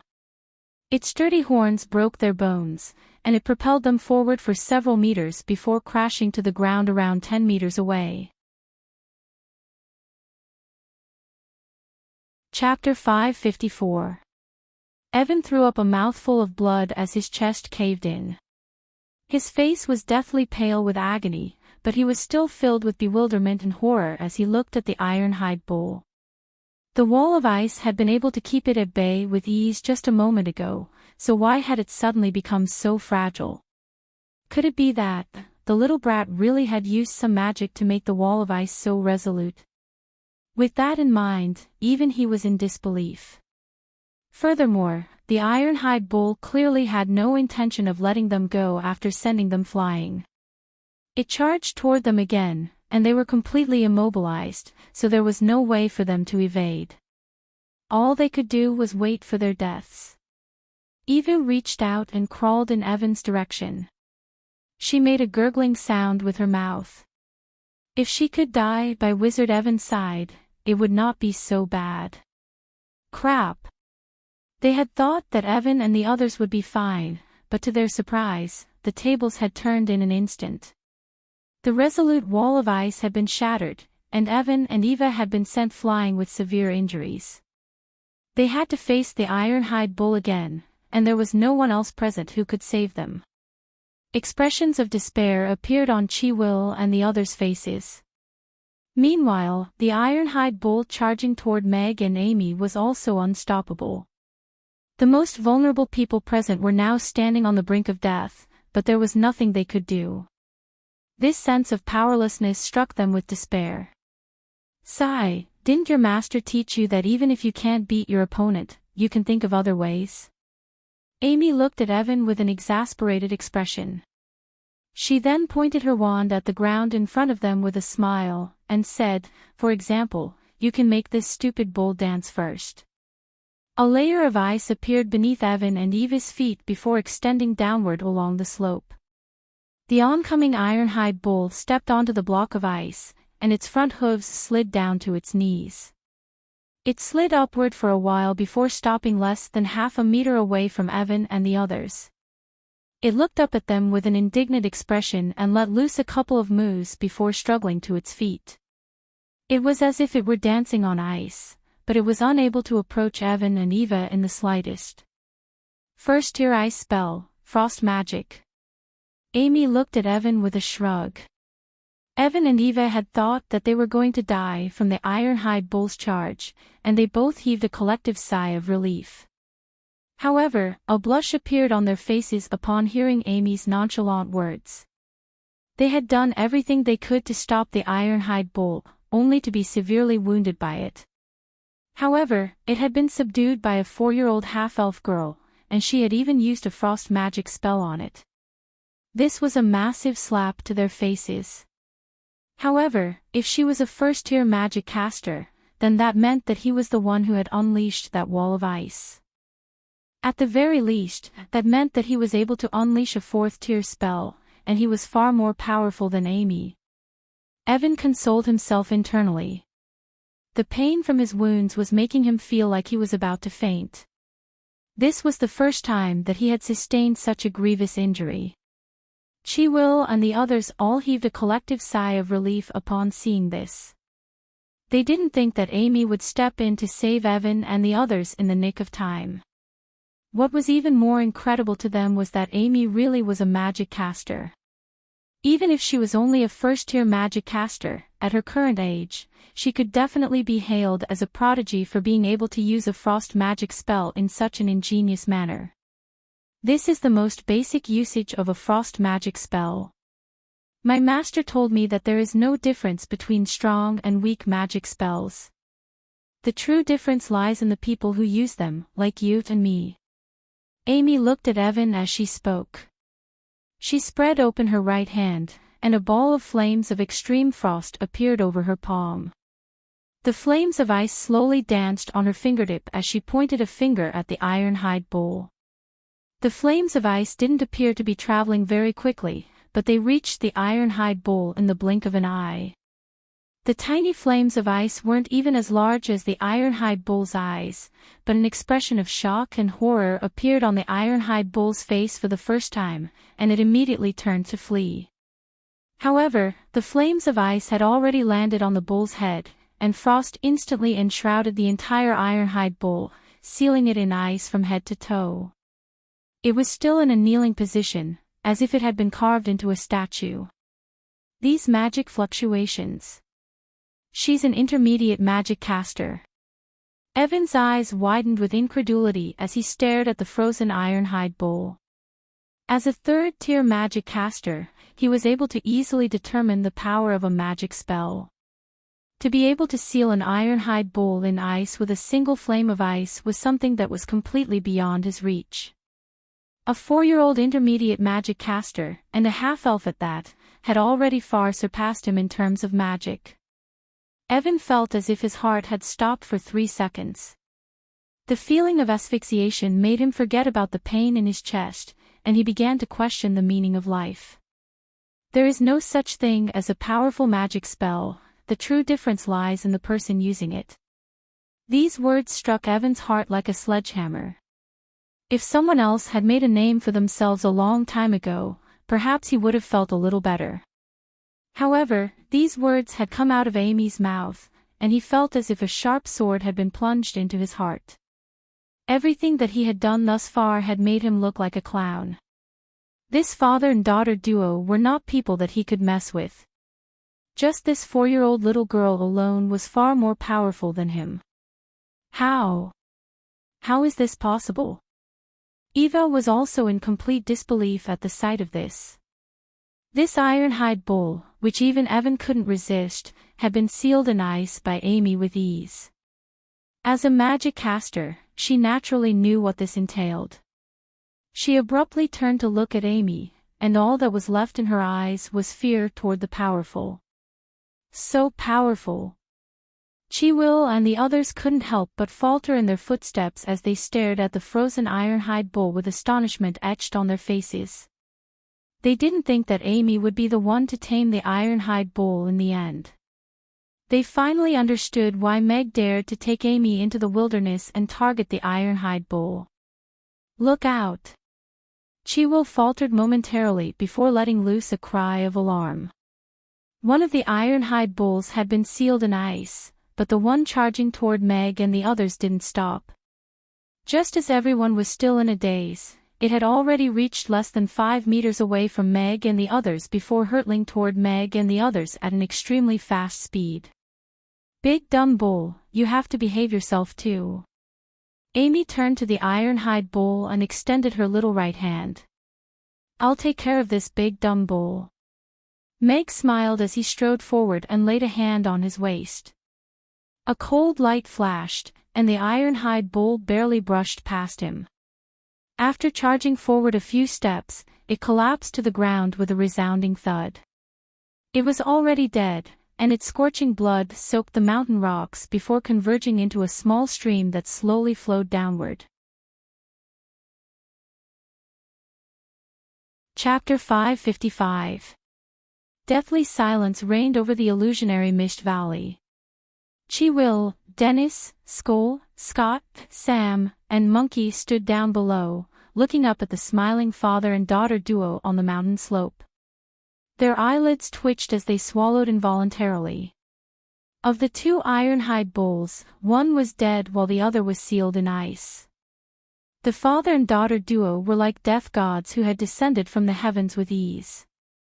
Amy's magic had already stunned them, but Mag's sword strike was so fast that they couldn't even see it, and they couldn't even fathom just how powerful he was. His speed wasn't very fast, perhaps only comparable to that of a normal first-tier knight, but his saber strike was so fast that it was barely visible to the naked eye. That tiny bull-slaying saber was able to slice open the ironhide bull's skin with ease, and what was even more incredible was that the saber strike had taken its life. In the face of an ironhide bull that had virtually no weaknesses, even the most experienced hunter could only think of a way to exhaust its stamina before trapping it with a trap. No one would try to attack it at close range as its tough and powerful horns were like a pair of scimitars that could deliver a lethal blow to anyone who approached it. Who is he? Evan's eyes gradually widened as he stared at Meg, and a chill suddenly ran down his spine.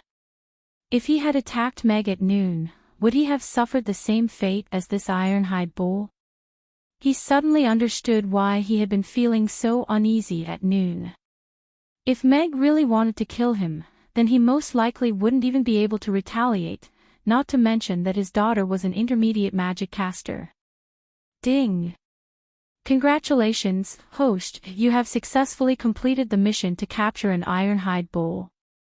Mission time consumed, 6H. You have successfully completed the mission within 12H. You have received the right to use the required ingredients and kitchenware, as well as 0.5 strength point and a mooncake recipe. Right at this moment, the system's voice sounded, and at the same time, a special effect of fireworks appeared in Meg's mind. Perfect. Meg's eyes lit up. Regardless of whether it was the strength points or the mooncake recipe, these were all items that Meg needed right now. If he could increase his strength by a large margin, and at the same time, he could start preparing for the Mid-Autumn Festival banquet, the system was simply sending charcoal in snowy weather. Their trip to Miwu Valley had not been in vain. Father is so awesome. Amy broke the silence as she clapped her little hands and looked up at Meg with admiration. Amy is also very good. Meg smiled and patted Amy's head. Then he looked down at Chiwil and the others, who were still silent, and said with a smile, Miss Chiwil, I think I accidentally stole your prey again. You won't mind, right? 2 ironhide bowls. We've already become their prey. A wry smile appeared on Chiwill's face as she extended a sincere bow to Meg. Mr. Meg, you saved our Rose mercenary squad.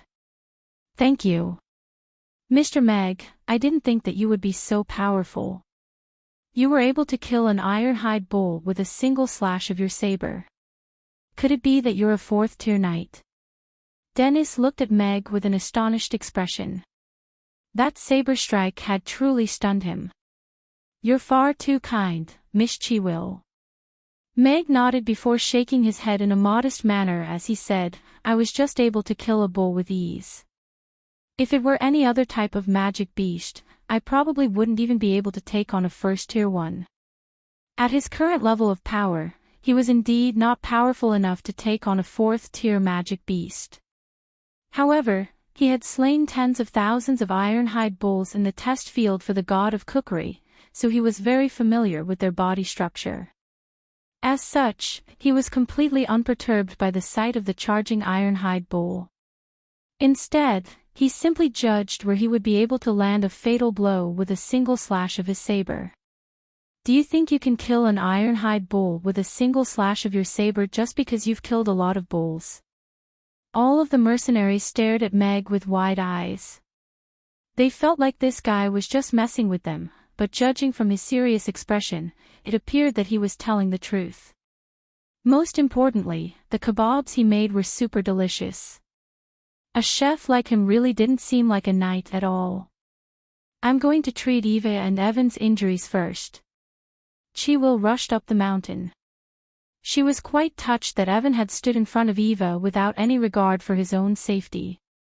All of the members of the mercenary squad were sworn brothers who had gone through thick and thin together, so at the very least, what Evan had just done was passable. All of the other mercenaries also hurriedly rushed up the mountain. Sam and Skoll were lying on the ground. They had also sustained significant injuries during the battle. The medicine is in the bag. Save Master Evan first. Eva stuttered as she looked at Sivir, and her head tilted to the side as she fainted. Save Eva first, I can still hold on. Evan looked at Eva with a concerned expression. His face was deathly pale. Go and fix Evan's bones first, then stop the bleeding. We have to get back to Chaos City as soon as possible to find a healer for their injuries. Chiwill untied a bag from Eva's body before handing over all types of medicine to Dennis and Monkey.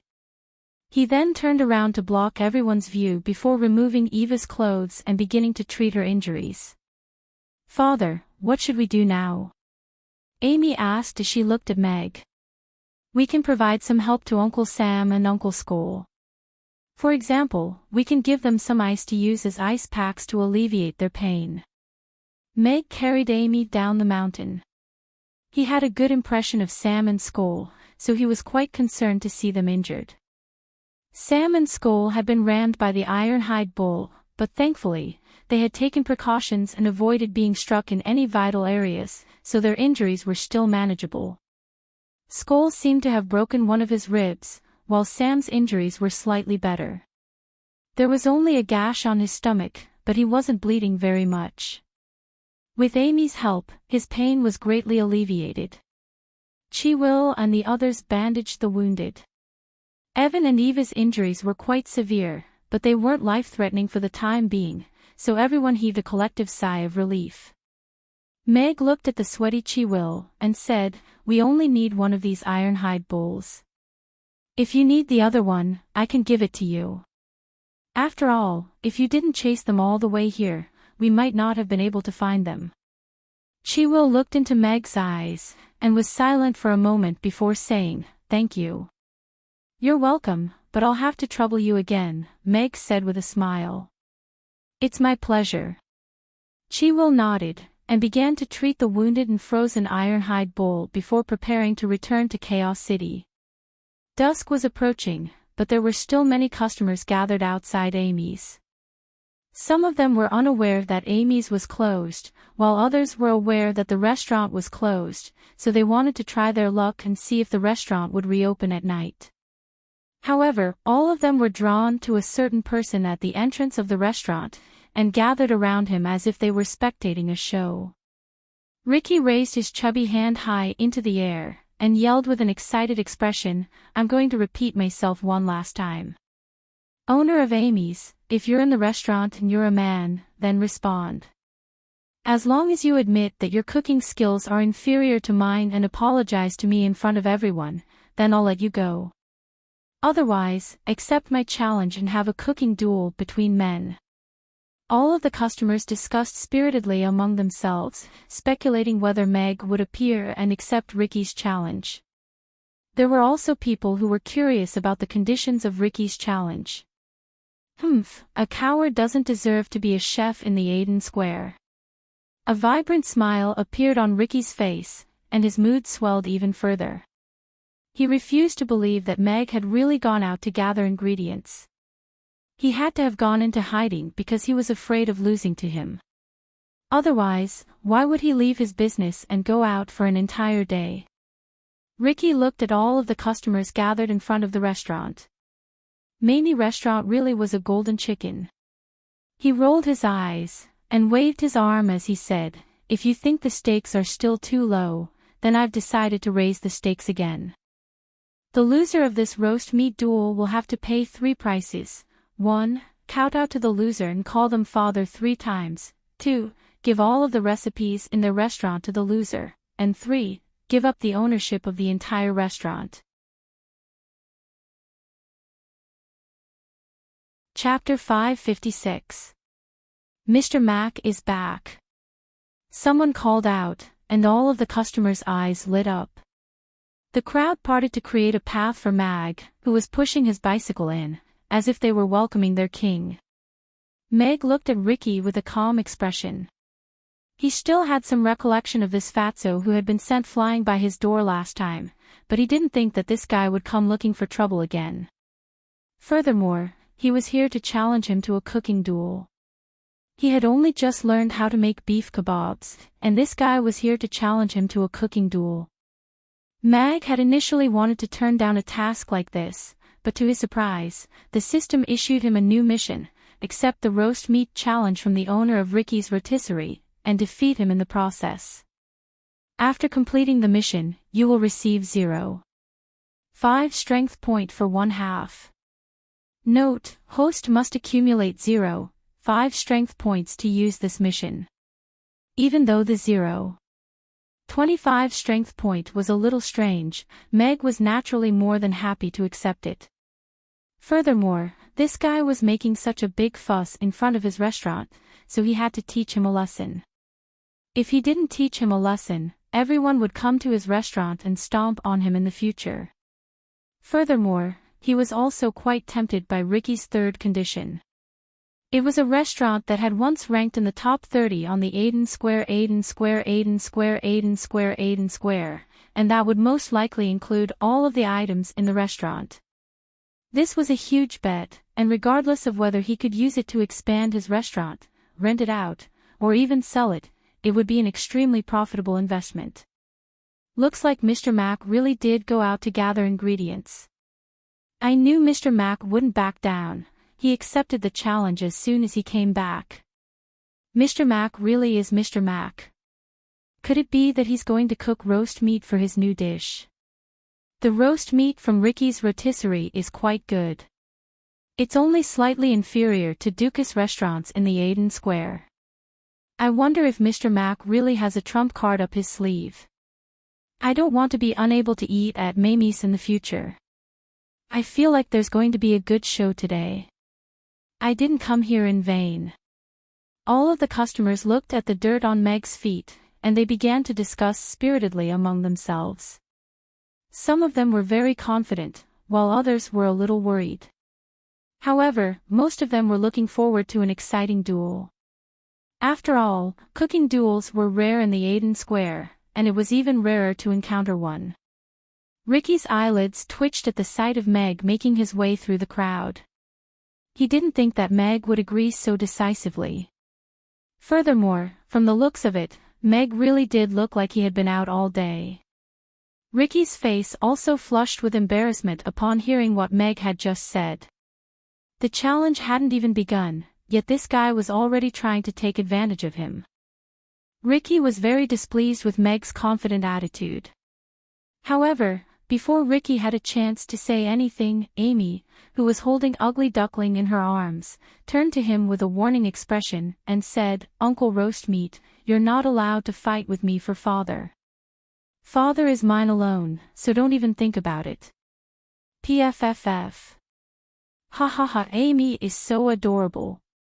As expected, she really is your biological daughter. Even her tone is infuriating, but why do I still find her so adorable? All of the customers burst into laughter.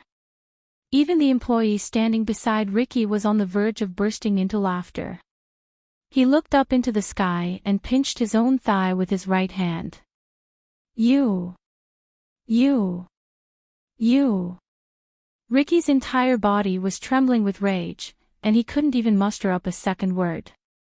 I can accept the duel, but how do we decide on the format, time, and location? Also, what are the specific terms and conditions of the duel? All of those things have to be discussed in advance, and we can sign a notarial contract. If you don't have any issues with that, we can decide on it right now, Meg said to Ricky with a serious expression. He was very pleased with Amy's performance. Ricky took a couple of deep breaths to calm himself down. He looked at Meg's calm expression, and his mind was already racing. This guy doesn't seem like he's completely unprepared. Could it be that he also knows how to roast meat?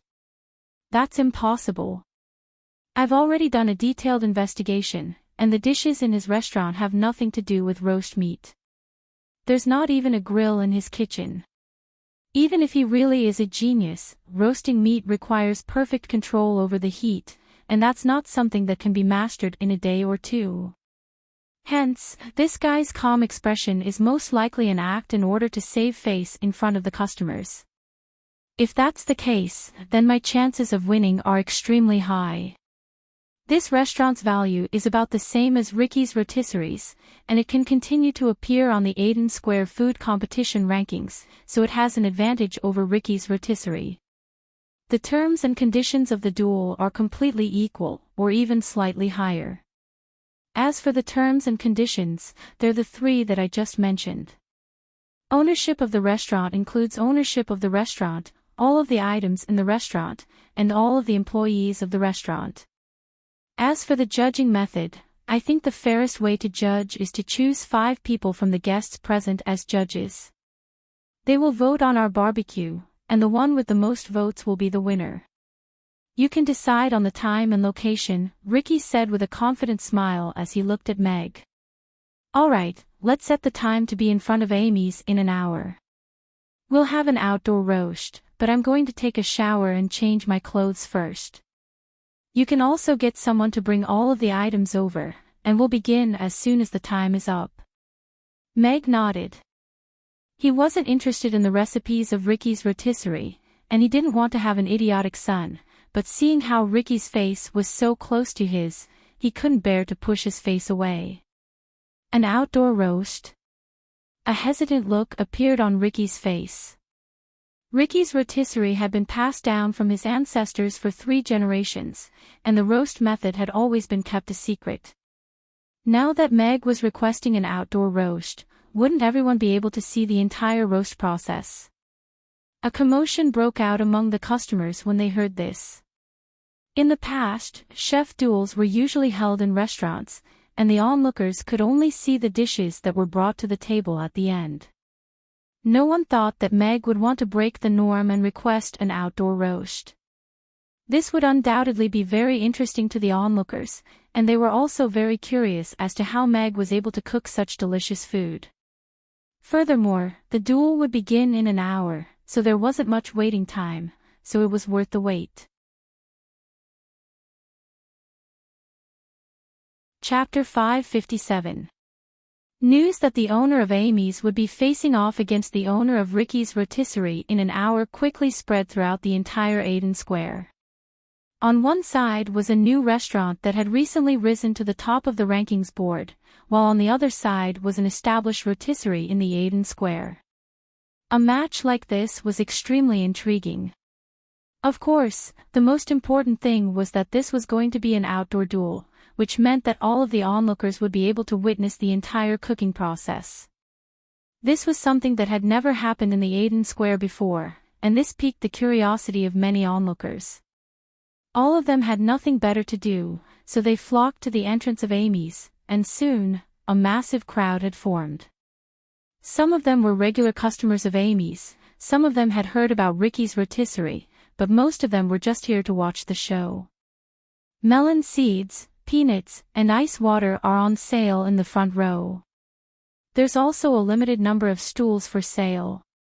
If you want to buy one, you can't miss it. Cece and Lulu weaved through the crowd with 2 large bags of melon seeds and peanuts in tow. They were also carrying a basket of stools on their backs, and business was booming. There was still half an hour until the duel began, and many people were already waiting outside in order to secure a good spot. If they were lucky, they might even be selected to become a judge. If they had nothing better to do, they would buy some melon seeds, peanuts, and a glass of ice water. It was a perfect place to sit quietly and munch on melon seeds.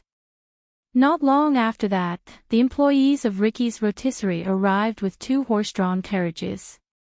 They stopped in front of Amy's, and under Ricky's instructions, they began to move the heavy cooking utensils and a young goat onto the carriages. All of the customers looked on with curiosity in their eyes. They had eaten rotisserie many times before, but this was the first time that they had seen someone cook rotisserie, and they were all looking forward to this duel even more. Ha! Isn't that Amy's? Why are there so many people outside? Robert murmured to himself as he looked in the direction of Amy's. He hesitated momentarily before making his way in that direction. A luxurious horse-drawn carriage stopped in front of Duca's restaurant, and Hill stepped out of the carriage with her head slightly bowed. She was just about to get out of the carriage when she caught sight of the massive crowd in the distance, and her brows furrowed slightly as she asked, "What's going on? Why are there so many people?" Young Mistress Hill, the owner of Amy's and the owner of Ricky's rotisserie are going to have an outdoor cooking competition. All of these people are just spectators, but when it comes to roast meat, our Duca's restaurant is still number 1 in the entire Eden Square and Chaos City. The restaurant manager who had come out to greet them said with a confident smile. Amy's? Is it the new restaurant that has been in the limelight recently? Mr. Hill asked with a surprised look on his face. Yes, but this restaurant barely made it into the top 30 of the gourmet cuisine rankings.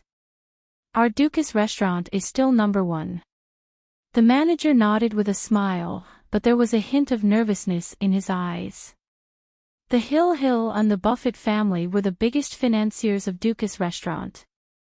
They spent tens of thousands of gold coins on the restaurant every year.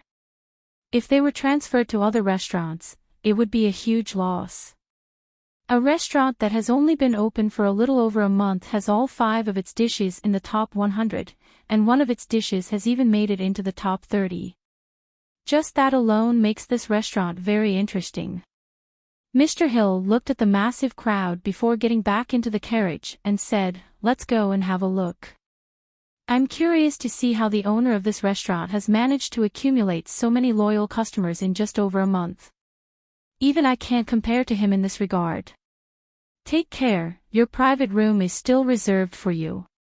The manager lowered his head in a respectful manner as he looked on at the departing horse-drawn carriage with a complex expression.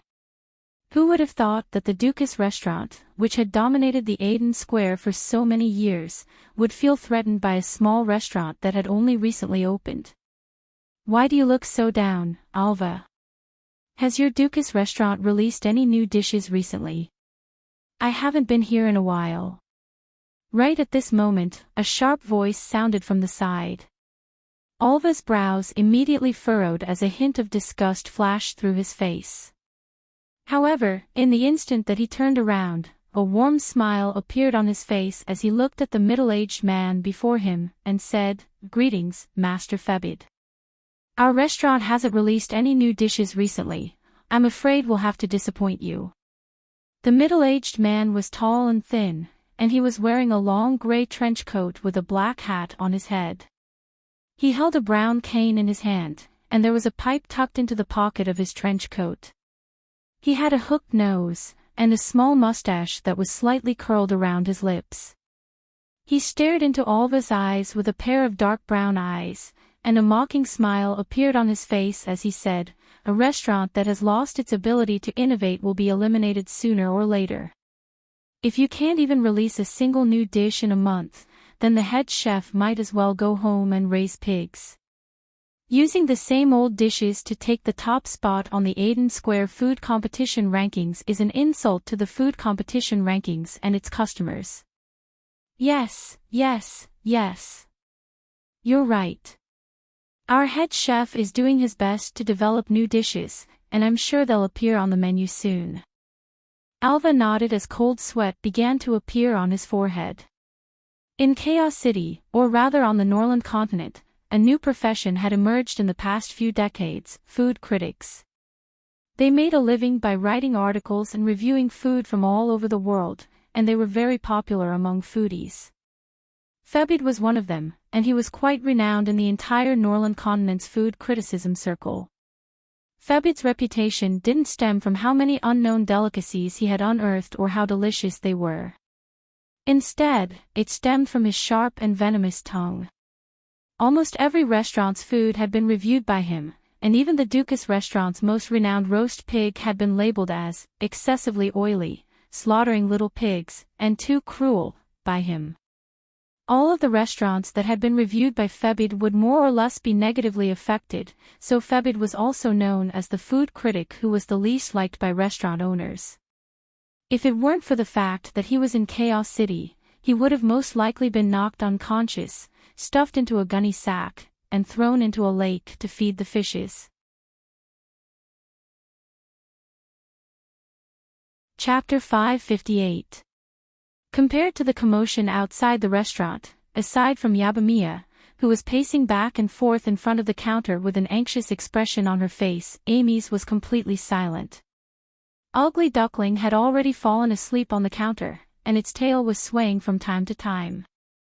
After a while, Meg took a shower and changed into a clean set of chef's robes, then came downstairs with Amy, who had changed into a floral dress. He straightened his collar, and his ironed chef's robes were impeccably ironed, giving him a refreshing look. After staying in the wilderness for an entire day, Meg's exhaustion was completely wiped away after a hot shower, and he was looking forward to the upcoming cooking competition. The Ironhide Bull and the mutant purple golden mink, Chiwil, and the others had helped him take care of them. He had only taken a piece of the mink's brain. The mercenary squad had many ways to maximize the value of these items, and all Meg had to do was wait at home for the money. This was clearly the best choice for him, and it was also a way for Chiwil and the others to express their gratitude toward Meg for gifting them an Ironhide Bull. "Boss, are you really going to compete with him in roast meat? I don't think you've ever roasted meat before, right?" Yabamiya was a little anxious as she looked at Meg. "Of course not, I just roasted meat this afternoon." Meg looked at the concerned Yabamiya with a smile. It seemed that she didn't have much confidence in him. "Big Sister Mia, Father's roast meat is super delicious. Amy already had a taste of it this afternoon, and Father said that he's going to make even more delicious roast meat for us tonight. We even brought back a large piece of beef," Amy chimed in with an expectant smile. Yabamiya looked at the confident smile on Meg's face, as well as Amy's confident expression, and her nervousness was greatly alleviated. She murmured to herself, "That's right, Boss is the most talented chef in the world. There's nothing that he can't cook. Even if it's roast meat, he'll definitely be able to cook the best roast meat. I believe in you, Boss." What can I do for you, Mia? Mia asked as she looked at Meg with an energetic smile on her face. Well, I do need Mia's help with something. We're going to be having an outdoor competition soon, so we have to bring all of the kitchenware to the entrance of the restaurant.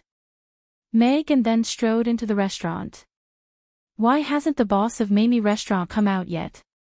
It's almost an hour, and he's to his roast meat. That's right, look at Ricky's rotisserie. The roast meat has already been assembled, and they're starting to burn the charcoal. However, they've set up a few wooden planks around the roast meat.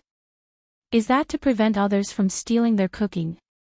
Roasting meat is a trade secret, so it's normal that they don't want others to see it. I wonder if Mr. Mac will do the same. If that's the case, then this outdoor competition won't be very entertaining. Don't be in such a hurry. Boss Mag is super punctual. He'll open the shop right on time, and he won't delay the opening for even a minute. There are still 15 minutes left. As time passed, the onlookers outside the restaurant became more and more restless. Ricky's rotisserie was almost ready, but Mamie's was completely silent, and its doors remained closed. Is this guy going to go back on his word? Ricky stood in front of his roast meat and looked at Mamie's with a cold smile on his face. He wasn't worried at all. Both parties had already signed the agreement, and this was a legal matter in Chaos City. If Meg were to go back on his word now, then he would lose the competition, and everything that belonged to Mamie's would belong to him. This competition isn't on a very large scale, but it's attracted a lot of attention because of the outdoor competition. If it weren't for the fact that these two owners are putting on an act, then the winner of this competition would not only receive the winner's restaurant, but would also be able to attract even more attention. Hill sat in his horse-drawn carriage, and looked at the over 1,000 people who had already gathered outside Mamie's. This was quite a rare sight even in the Aiden Square. The owner of Mamie's is clearly a smart man. He chose to set the location of the competition in front of his own restaurant, and set the time to be 1 hour later. A faint smile appeared on Hill's face. She loved interacting with smart people, and she knew that this rising restaurant would soon meet the requirements to join the Aiden Chamber of Commerce. She had heard that he had a falling out with 2 board members of the Chamber of Commerce, but those 2 were still in the Bowtie prison on Jeffrey's side.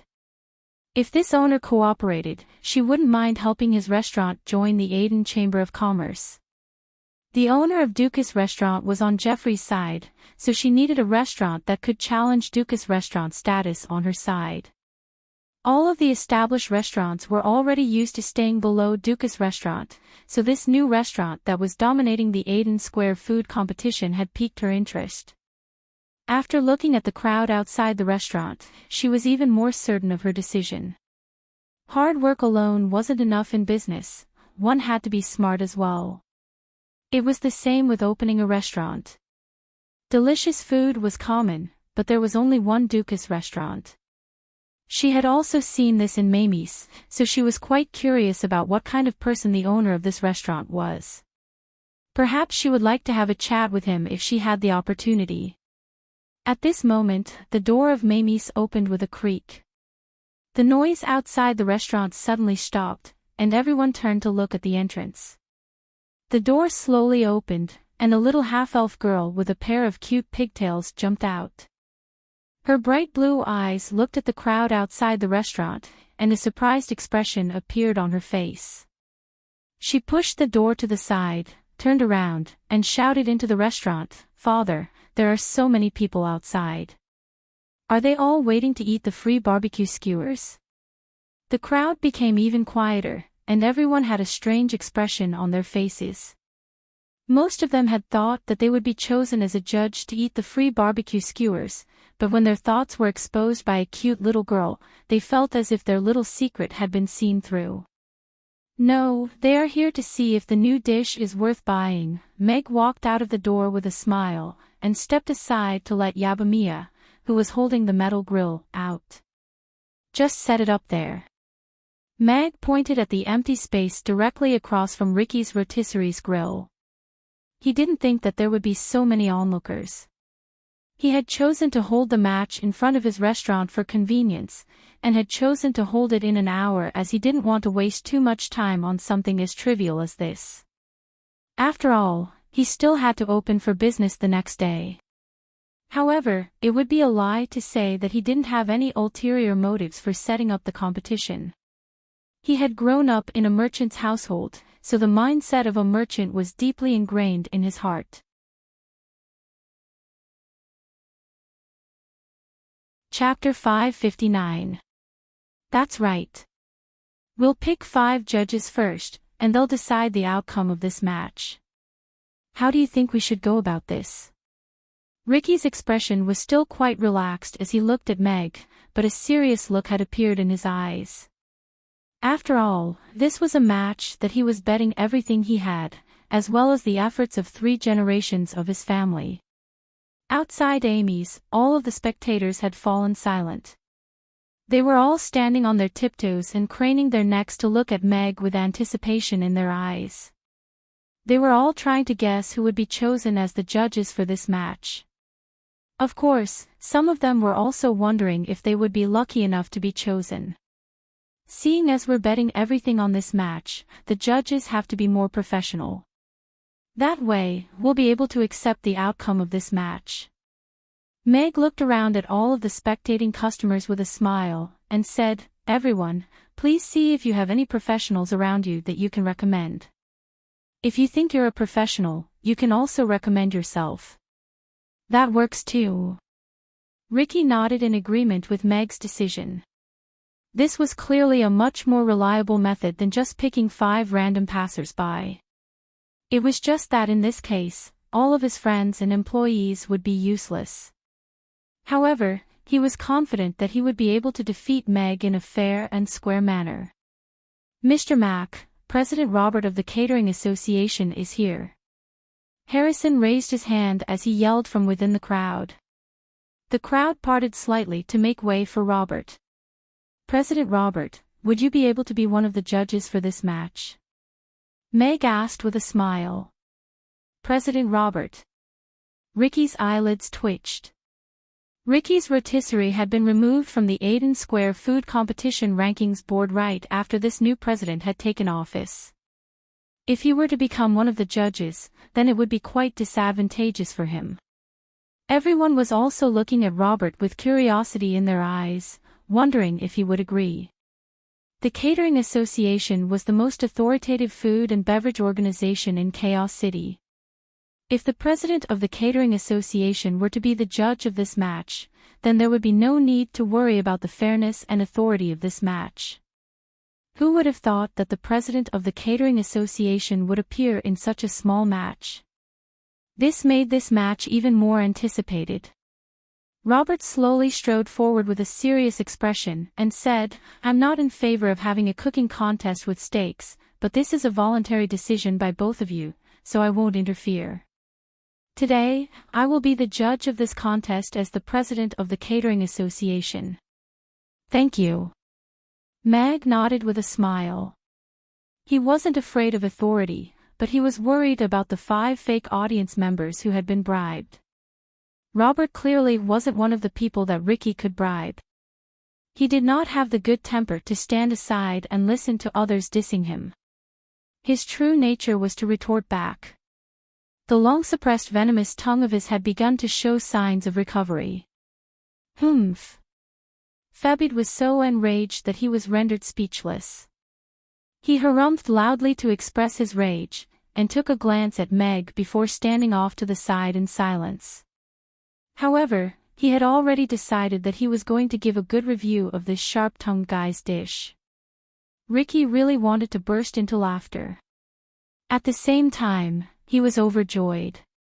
Everyone else was trying to curry favor with the judges, but Meg was going to directly oppose him.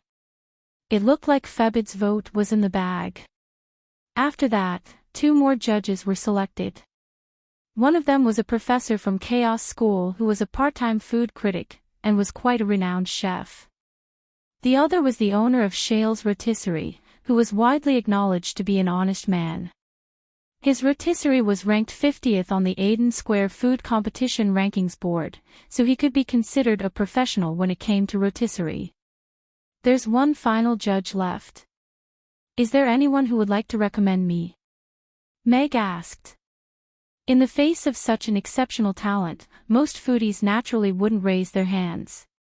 After all, it would be quite awkward if they couldn't say anything, so everyone fell silent. Chapter 560. Everyone turned to look at the lavish horse-drawn carriage, as well as the beautiful woman in a red dress standing on the shaft of the carriage, and they were all quite surprised to see her. Half a dragon coin and half a gold coin.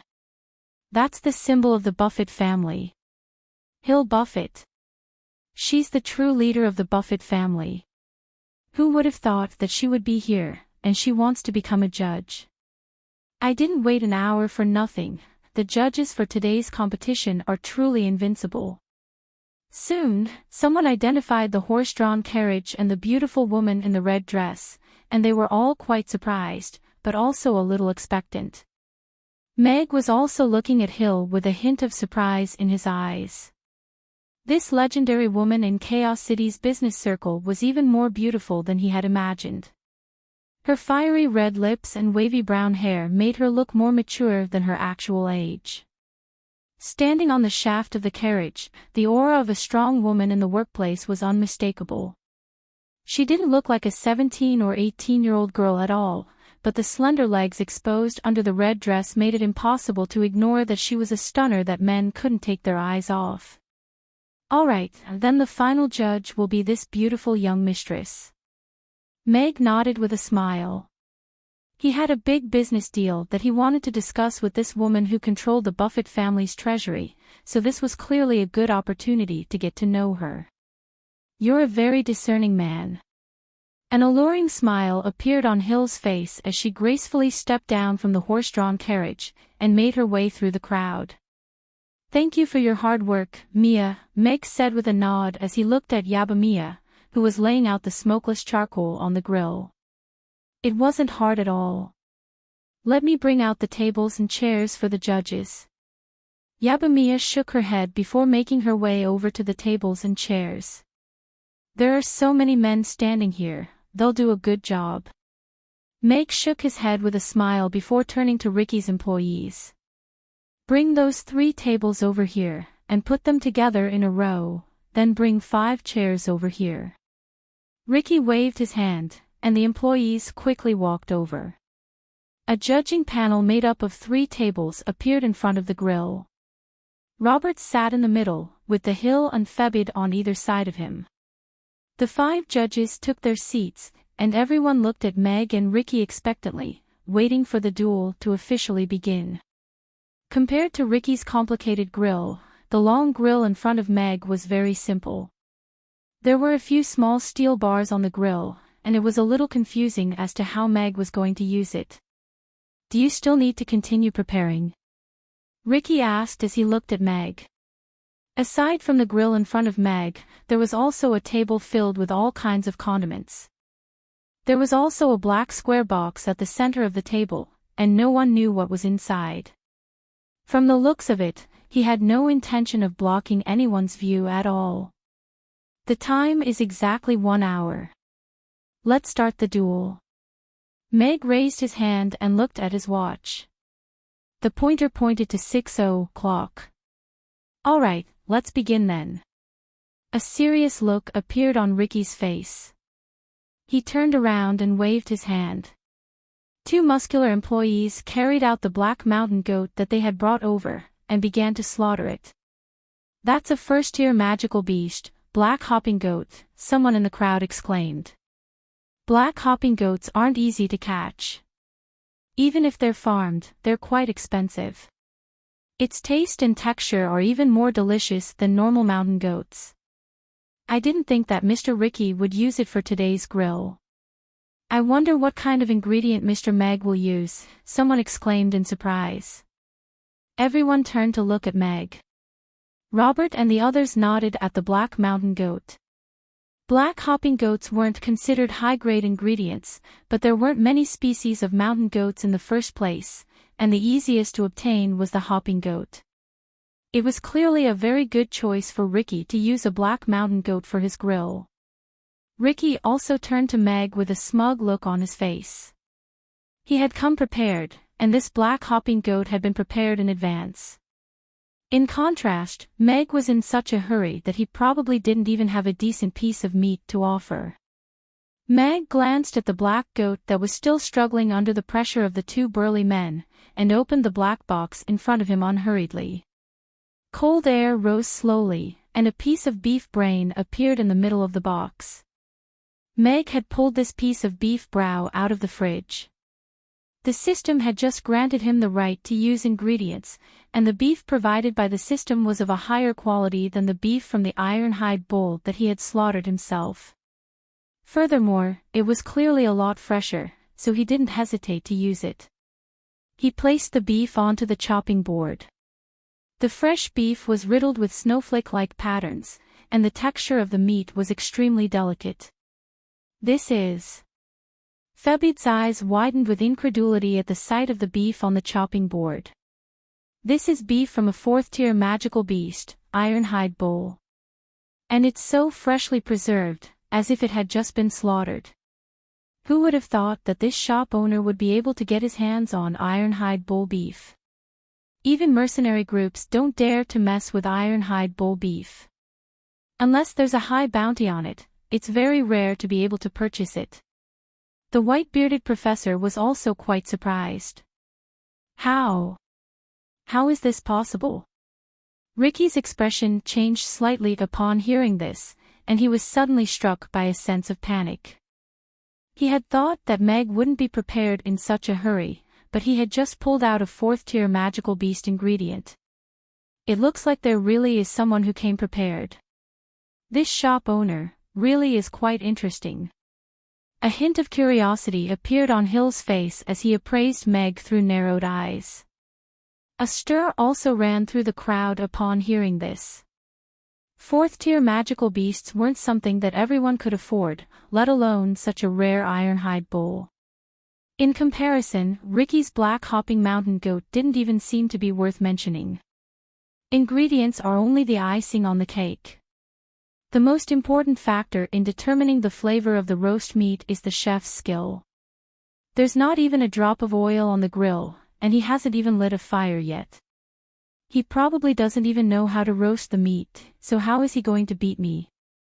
Ricky thought to himself as he regained his confidence. He picked up his knife and began to skin the goat himself, striving to ensure that every step of the process was perfect. Meg also wore an earnest expression as he pulled his Chinese cleaver from the knife rack. The tip of the cleaver slid gracefully over the beef, and when he withdrew the cleaver, the entire piece of beef had already been sliced into 2 cm wide cubes. The cuts were very smooth, and it was as if the size of each cube had been measured with a ruler.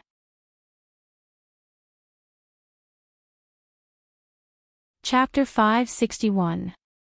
After the black hopping goat was slaughtered, Ricky carried the cleaned goat into the barbecue area, which was blocked by wooden planks.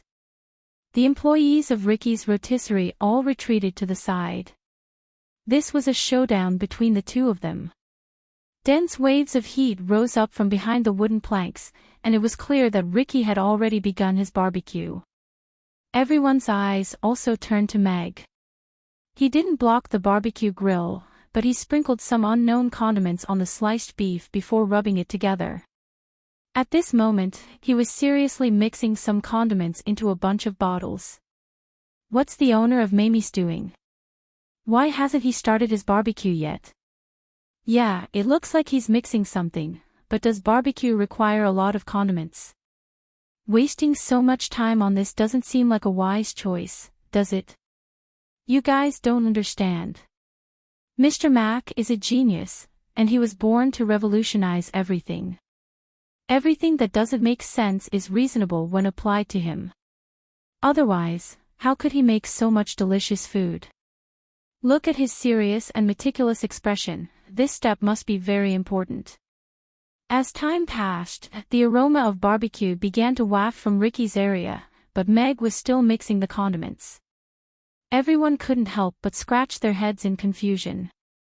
However, most of the regular customers of Mamie's were still full of confidence, and were almost fanatical in their praise of Meg's cooking. He seems to be mixing the sauce, but isn't the texture the most important thing about barbecue? All of the condiments can only be used as support. The lighter the flavor, the better. Only then can the original flavor of the barbecue be maximized. Charles frowned as he looked at Meg. As an experienced barbecue chef with over 20 years of experience, he had a deep understanding of the art of barbecue. However, he couldn't understand what Meg was doing. Wasting so much time in such an important showdown clearly wasn't a wise choice. In a showdown, chefs would generally do their best to finish their dishes as soon as possible. This was because a dish that was served late could have its rating lowered due to the judges having already tasted the dish. If the taste of the dish wasn't outstanding enough, it would often lose out. Meg had cut the meat into small cubes, which were easier to cook than Ricky's whole roasted lamb. However, he hadn't even started a fire yet. Instead, he had wasted a lot of time on seasoning, which was rather foolish in a duel. I hope this guy won't waste a high-grade ingredient like the Ironhide barbarian beef. Otherwise, I'm going to have to give him a harsh scolding for wasting ingredients, Febid thought to himself as he looked at Meg. Remove the board. Half an hour later, Ricky's voice sounded from within the wooden planks, and the employees of Ricky's rotisserie rushed forward to remove the wooden planks around the grill, revealing the massive black grill within. Ricky was sweating profusely as he stood in front of a semi-enclosed oven. He spun the roasted goat, which was already beginning to glow with a golden yellow color, and a rich aroma wafted through the air as the partition was removed. It smells so good. I feel like I can eat an entire roasted lamb just from the taste of this roasted meat. All of the onlookers' eyes lit up as they were attracted by the rich aroma wafting through the air. That fatty Ricky's cooking skills seemed to have improved. Also, this oven is quite interesting. It's only been half an hour, but the roasted lamb is already giving off such a fragrant aroma. In another half an hour, the lamb should be ready. Febid looked at Ricky with a hint of surprise in his eyes. He then turned to the still motionless Meg, and he couldn't help but shake his head.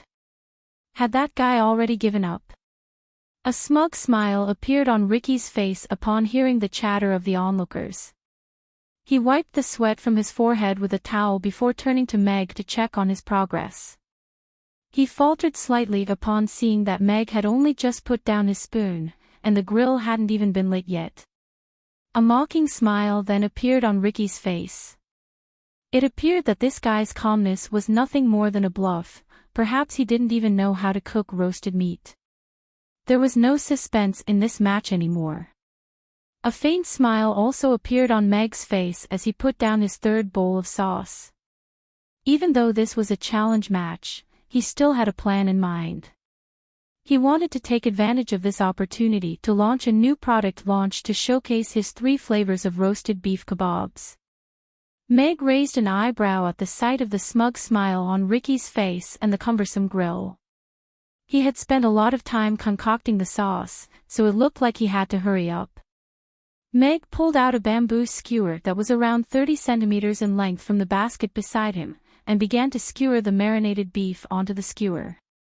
There were 3 pieces of beef on each skewer, and they were set aside around 2 centimeters apart. Soon, there was a pile of meat skewers on the plate. Ha! What's Mr. Mac doing? Why is he skewering the beef? Is he trying to create a new way of cooking roasted meat? Yeah, this is the first time I've seen roasted meat like this. Do you think it'll taste good? Only 3 pieces per skewer. That's a little stingy. I'm looking forward to the whole roasted lamb. The aroma is getting stronger and stronger. I'm going to try it at Ricky's rotisserie tomorrow. There's not much time left for Mr. Mac. Will he be able to finish at around the same time as Ricky?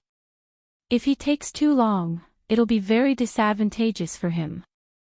Everyone was looking at Meg with curiosity in their eyes. His method of roasting meat was completely different from what they were used to, and some of them were starting to become concerned. Father is going to win for sure. Amy sat down on the stool she had brought over with Ugly Duckling in her arms, and spoke with full confidence. Please, boss, you have to win. Yabamiya was clenching her fists with a nervous expression. Amy, throw a small fireball over here and turn the charcoal red for me. Meg waved at Amy after skewering the meat. Starting a charcoal fire was a very time-consuming process, so Meg decided to take a shortcut. After all, it wouldn't be good to be too slow, and it would be very awkward if all of the judges were full. All right.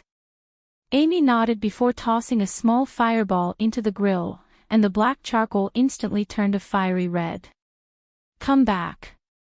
Meg snapped his fingers, and Amy withdrew her hand. The flames were instantly extinguished, and the smokeless charcoal in the grill was burned to its peak condition, and there was even a hint of pine smoke wafting through the air.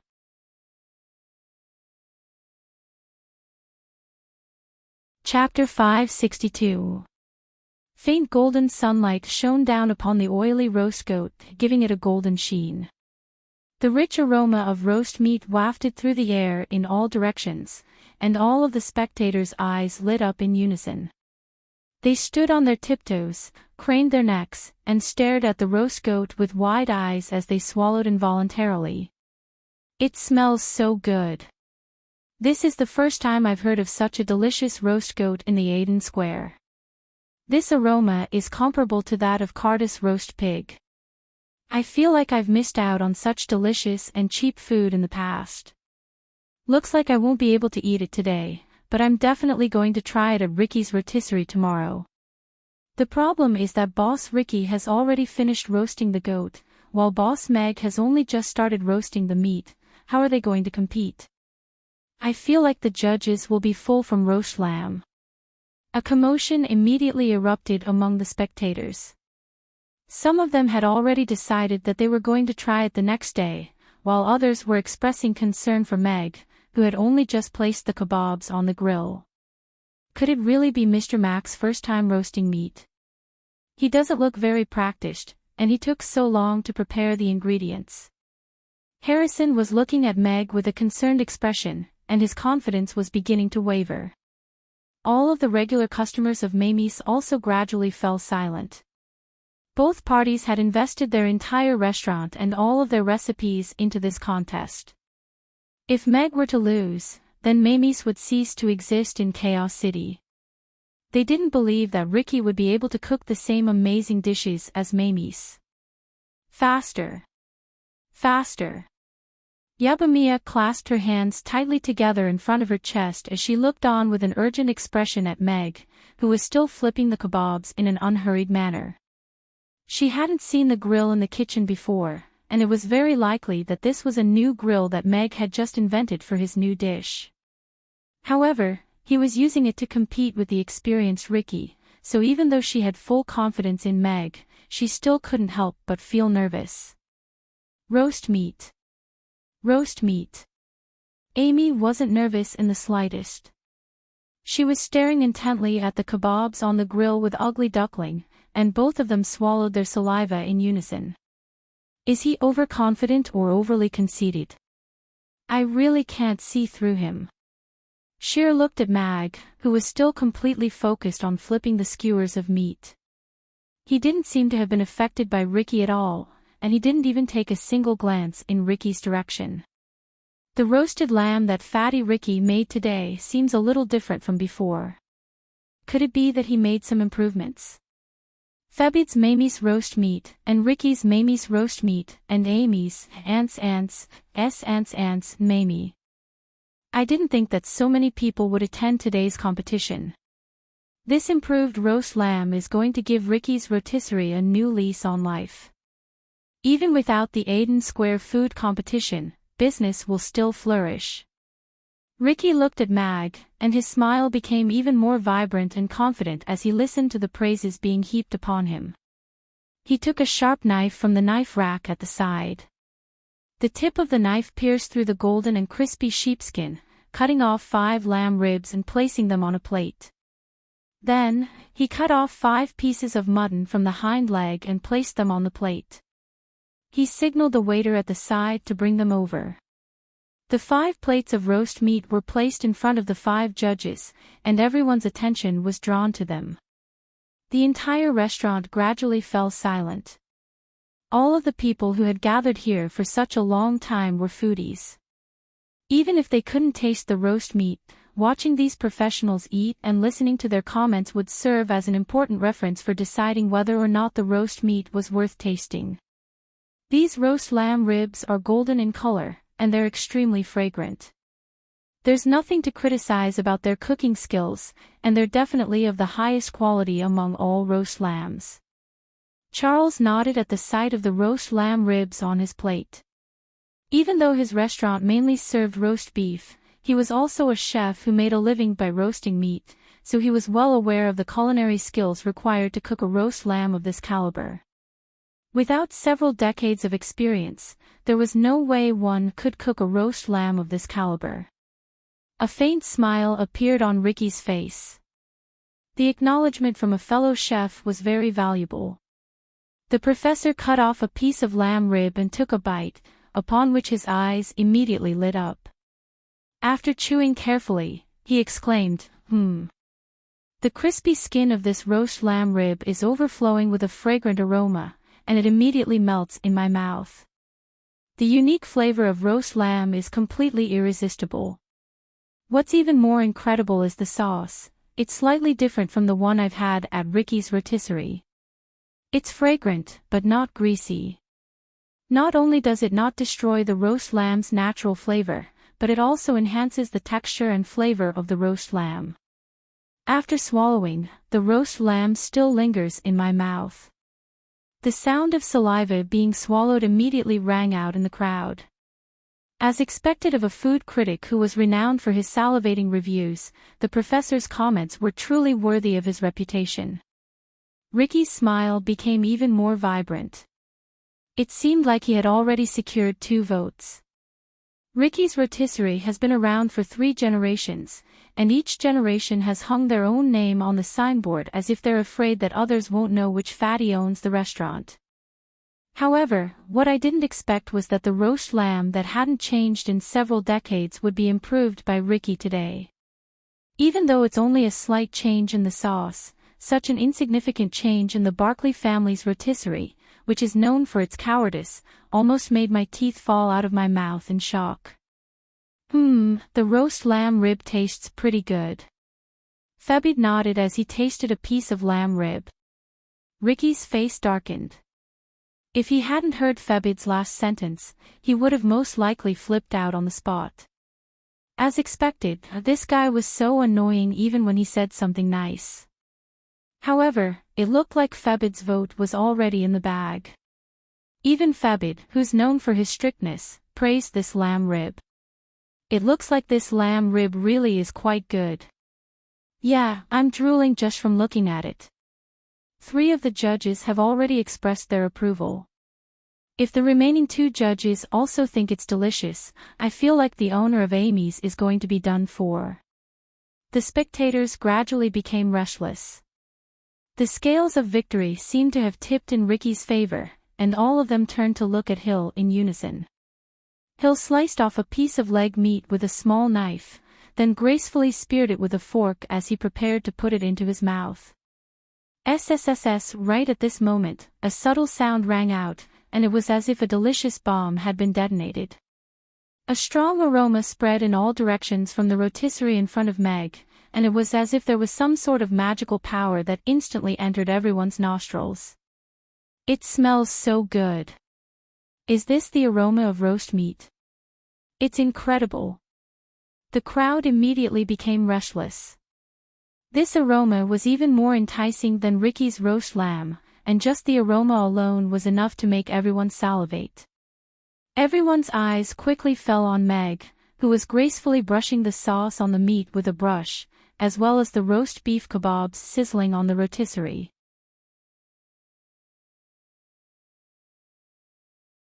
Chapter 563. The rich aroma was like a deep water bomb, jolting everyone awake from their fantasies of Ricky's roasted lamb before dragging them into an even more delicious abyss. What a peculiar aroma! The aroma of the fresh ironhide bull beef has been brought to the extreme, and what's even more peculiar is the aroma of the roast meat.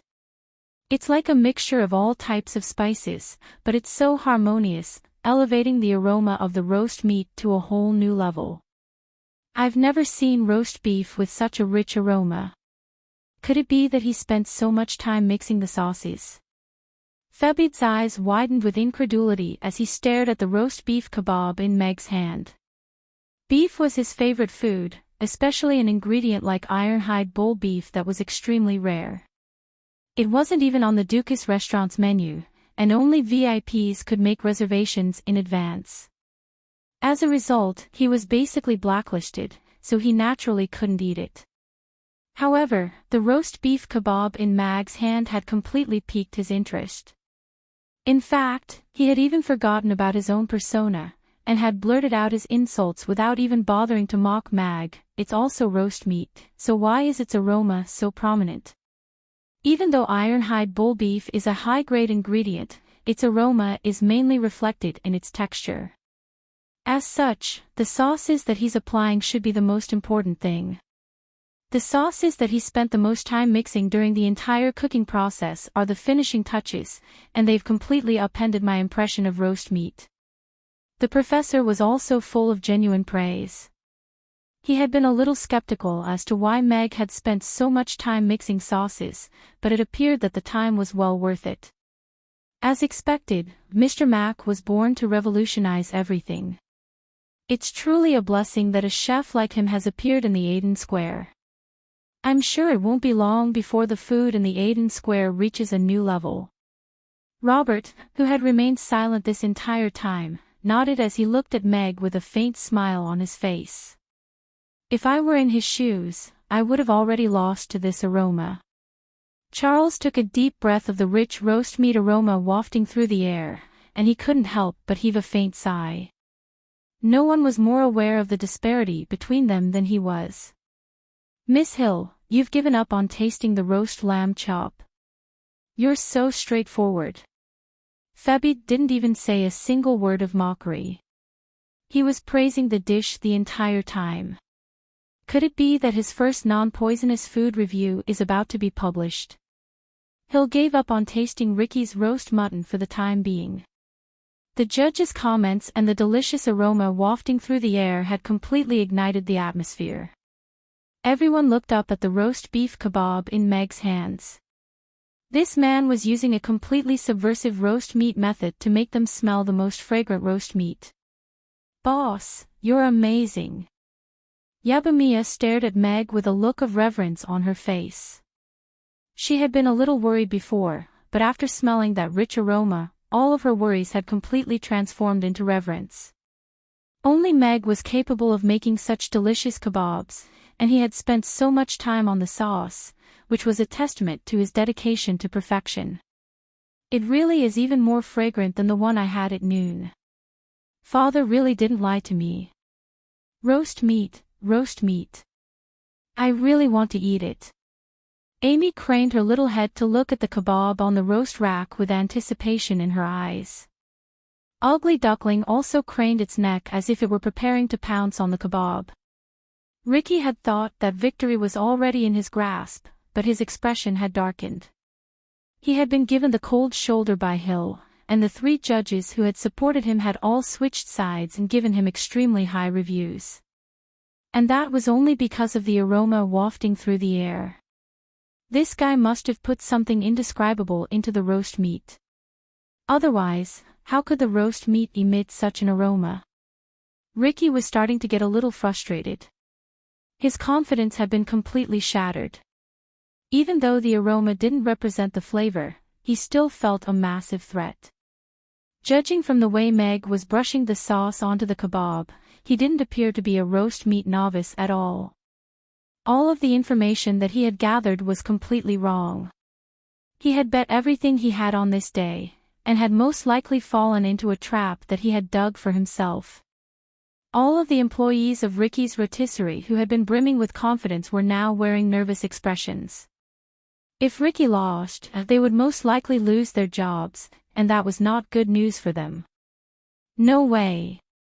It's definitely just a slightly more fragrant aroma. The most important thing when it comes to roast meat is the control of the heat and the flavor of the roast meat itself.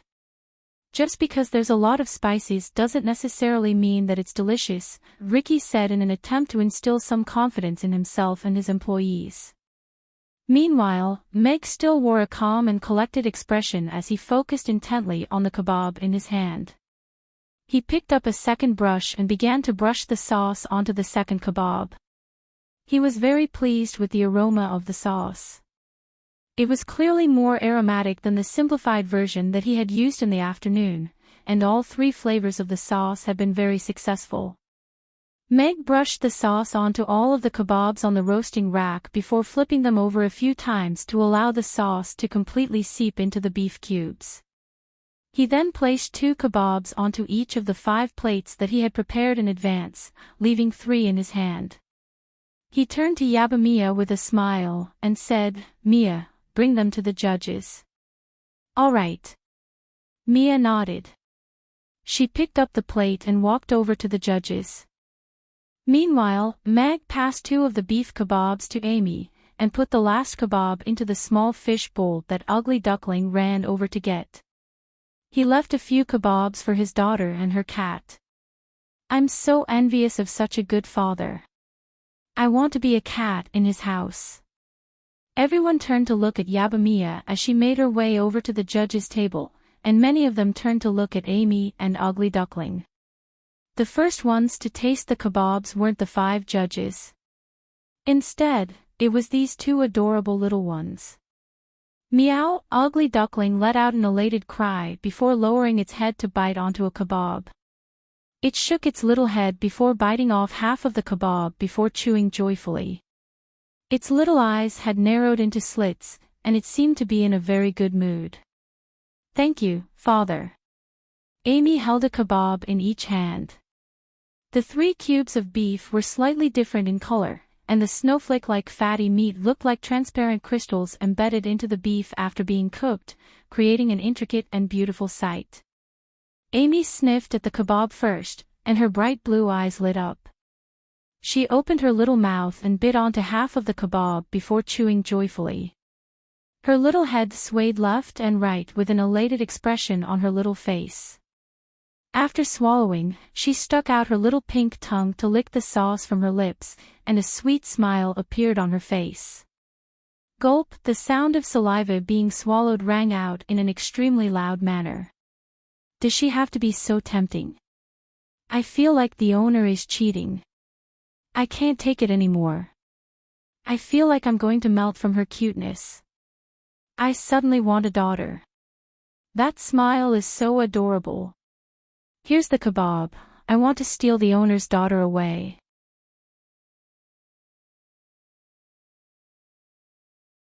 Chapter 564. The judges hadn't even started commenting yet, but the onlookers were already in an uproar because of the way Amy ate the kebabs. If there was one thing that represented cuteness, then Amy was the only one that came to mind right now. Moreover, the fragrant kebabs were incomparably delicious in her mouth. Her sweet and adorable smile coupled with her blissful eating posture made it seem like nothing could be more blissful than eating the kebabs in her hands. This should be the new dish that Mr. Mac is preparing after coming back from his trip to collect ingredients, right? As expected, Mr. Mac always brings us surprises every time he goes out to collect ingredients. I must be the first to taste this delicious kebabs tomorrow. I wonder if Mr. Mac will open for business tonight. After watching the little boss eat the kebabs, I don't think I can make it through this long night. That's impossible. Mr. Mac is a very principled person. If he says he'll take a day off, then he'll take a day off. You don't have to think about it tonight. All of Mamie Restaurant's regulars were completely at ease now, and were in a very good mood. Most of them were looking forward to seeing when this new dish would appear on Mamie Restaurant's menu, and their anticipation had been raised to an extreme. As for those who had heard of Amy's for the first time, they were also starting to have some interest in the restaurant. The little girl was really enjoying her food. However, they still wanted to hear the judges' comments and see who would emerge victorious in today's competition. 5 plates of kebabs were placed in front of the 5 judges.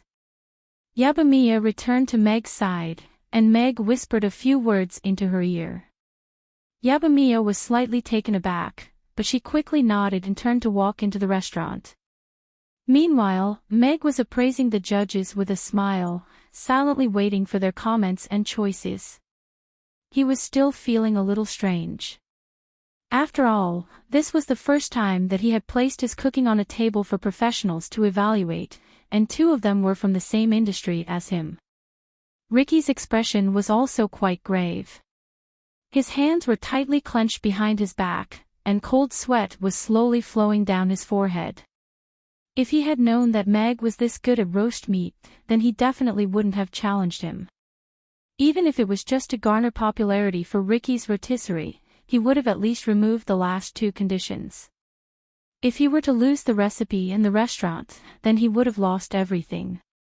Currently, a plate of roast lamb and a plate of freshly pulled kebabs were placed in front of the 5 judges. 3 of the judges had already tasted the roast lamb, and gave it good reviews, but Mr. Hill and Mr. Robert had yet to taste it. Mr. Robert sliced off a piece of lamb rib and a piece of lamb leg, and he nodded as he said, "This roast lamb rib is crispy and fragrant, and the sauce and condiments are just right. The control of the heat is perfect, and this is one of the best roast lamb ribs ever. The roast lamb leg is tender and juicy, and it has a very smooth texture, bringing out the delicious flavor of the lamb to perfection. In a whole roasted lamb, roasting different parts of the lamb to the best degree of heat and taste, this whole roasted lamb is undoubtedly very successful." Mr. Hill took a glance at Mr. Robert, and after a brief moment of contemplation, he picked up his fork again and placed a piece of lamb leg into his mouth. After chewing for a while, a faint smile appeared on his face, and he nodded as he said, "This roast lamb leg really is quite good. The skin is charred and the meat is tender, and it's even more delicious than Cardi's roast lamb. Of course, their master's dish is the roast suckling pig." Ricky and his employees' expressions eased slightly upon hearing this. At the very least, they had received good reviews from the 5 judges. However, none of the judges had tasted Meg's kebabs yet, so they didn't know how they would fare. "Let me try this roast beef skewered on bamboo skewers first." Mr. Febide was just about to cut into the kebabs when he caught sight of Amy, who was happily munching on a kebab with one hand. He hesitated momentarily before setting down his knife and fork, and he picked up a kebab instead. The aroma of roast meat wafted toward him, and the translucent fatty meat was embedded into the beef like a series of small crystals. The sauce had been applied in an extremely smooth and even manner, and the surface of the roast meat had a faint sheen of oil, giving it a very delicate appearance. However, the 3 pieces of beef were slightly different in color, and Mr. Febide was rather perplexed by this. He didn't know whether it was a mistake in applying the sauce, or a lack of control over the heat. On the surface, this was clearly a negative factor. To be able to roast 3 pieces of beef of different colors on the same kebab, it would be a pity not to dye them. Mr. Febide pursed his lips as he looked up at Meg. Even though the kebabs smelled very good, he couldn't pass up on an opportunity to use his venomous tongue. He had to maintain his own style, and he couldn't afford to ruin his image. Febide's words also caused a burst of laughter. People who liked to read Febide's food reviews didn't want to get any recommendations from him. More often than not, they wanted to see him use sharp and vicious words to review restaurants and food. His witty words often made people smile. Controlling the heat is the most basic ability of roast meat. Ricky looked at the different kebabs in Mr. Febide's hands, and a hint of mockery appeared on his face. No matter how fragrant the kebabs were, if they couldn't even control the heat properly, then Meg's roast meat would only be a failure. Everyone's expressions became even more expectant upon hearing this. The color wasn't important, the most important thing was whether or not the kebabs tasted good. Now, the outcome of the kebabs had become something that everyone was looking forward to. Meg smiled, but didn't say anything. The reason why the kebabs were of different colors wasn't because of the heat, but the food would speak for itself, so he didn't bother to explain. Mr. Fabid was already prepared to retaliate, and he was rather disappointed to see Meg remain silent. The aroma of the kebabs in his hands wafted into his nostrils, and the most prominent one was the aroma of garlic. He had never seen anyone add garlic as a condiment to roast beef, and he couldn't imagine what the combination of the two flavors would be like. As a result, his anticipation for the kebabs plummeted even further, and he was no longer as excited as he had been when he first smelled the kebabs. Let's at least give it a try. Hopefully, he won't ruin such a supreme-grade piece of ironhide bull meat, Mr. Fabid thought to himself before taking a bite of the topmost piece of beef. This flavor. It's incredible. Mr. Fabid's expression immediately lit up. As soon as the beef entered his mouth, the slightly charred skin and the garlic-scented sauce melted in his mouth. The aroma of garlic, which was normally quite pungent, was now extremely gentle and delicious, and he couldn't help but salivate. Then, he chewed it carefully. The fresh and tender beef melted in his mouth, and the aroma of garlic and meat spread out from the meat. The delicious taste bloomed in his mouth instantly. With every bite, he could feel his taste buds cheering, making it impossible for him to stop.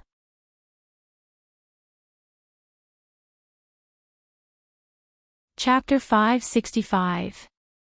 I can't believe Fabid used the word delicious to describe this beef kebab. This is incredible to him, who normally only uses not bad to describe his favorite food. Most importantly, aren't the two beef kebabs of different flavors? It's already very impressive to be able to create one type of delicious roast beef, but this restaurant owner created two types of delicious roast beef in the same kebab. This is incredible. There are 3 types of beef kebabs. Have you forgotten that all 3 of them are of different colors? It's clearly not because they're undercooked, it's because the 3 kebabs have completely different flavors. Fabid's words created a stir among the crowd, and everyone wore astonished expressions, as well as a hint of excitement. It shouldn't disappoint me, right? Hill looked at the intricate roast beef kebab in front of her before slicing off half a piece of beef with a knife.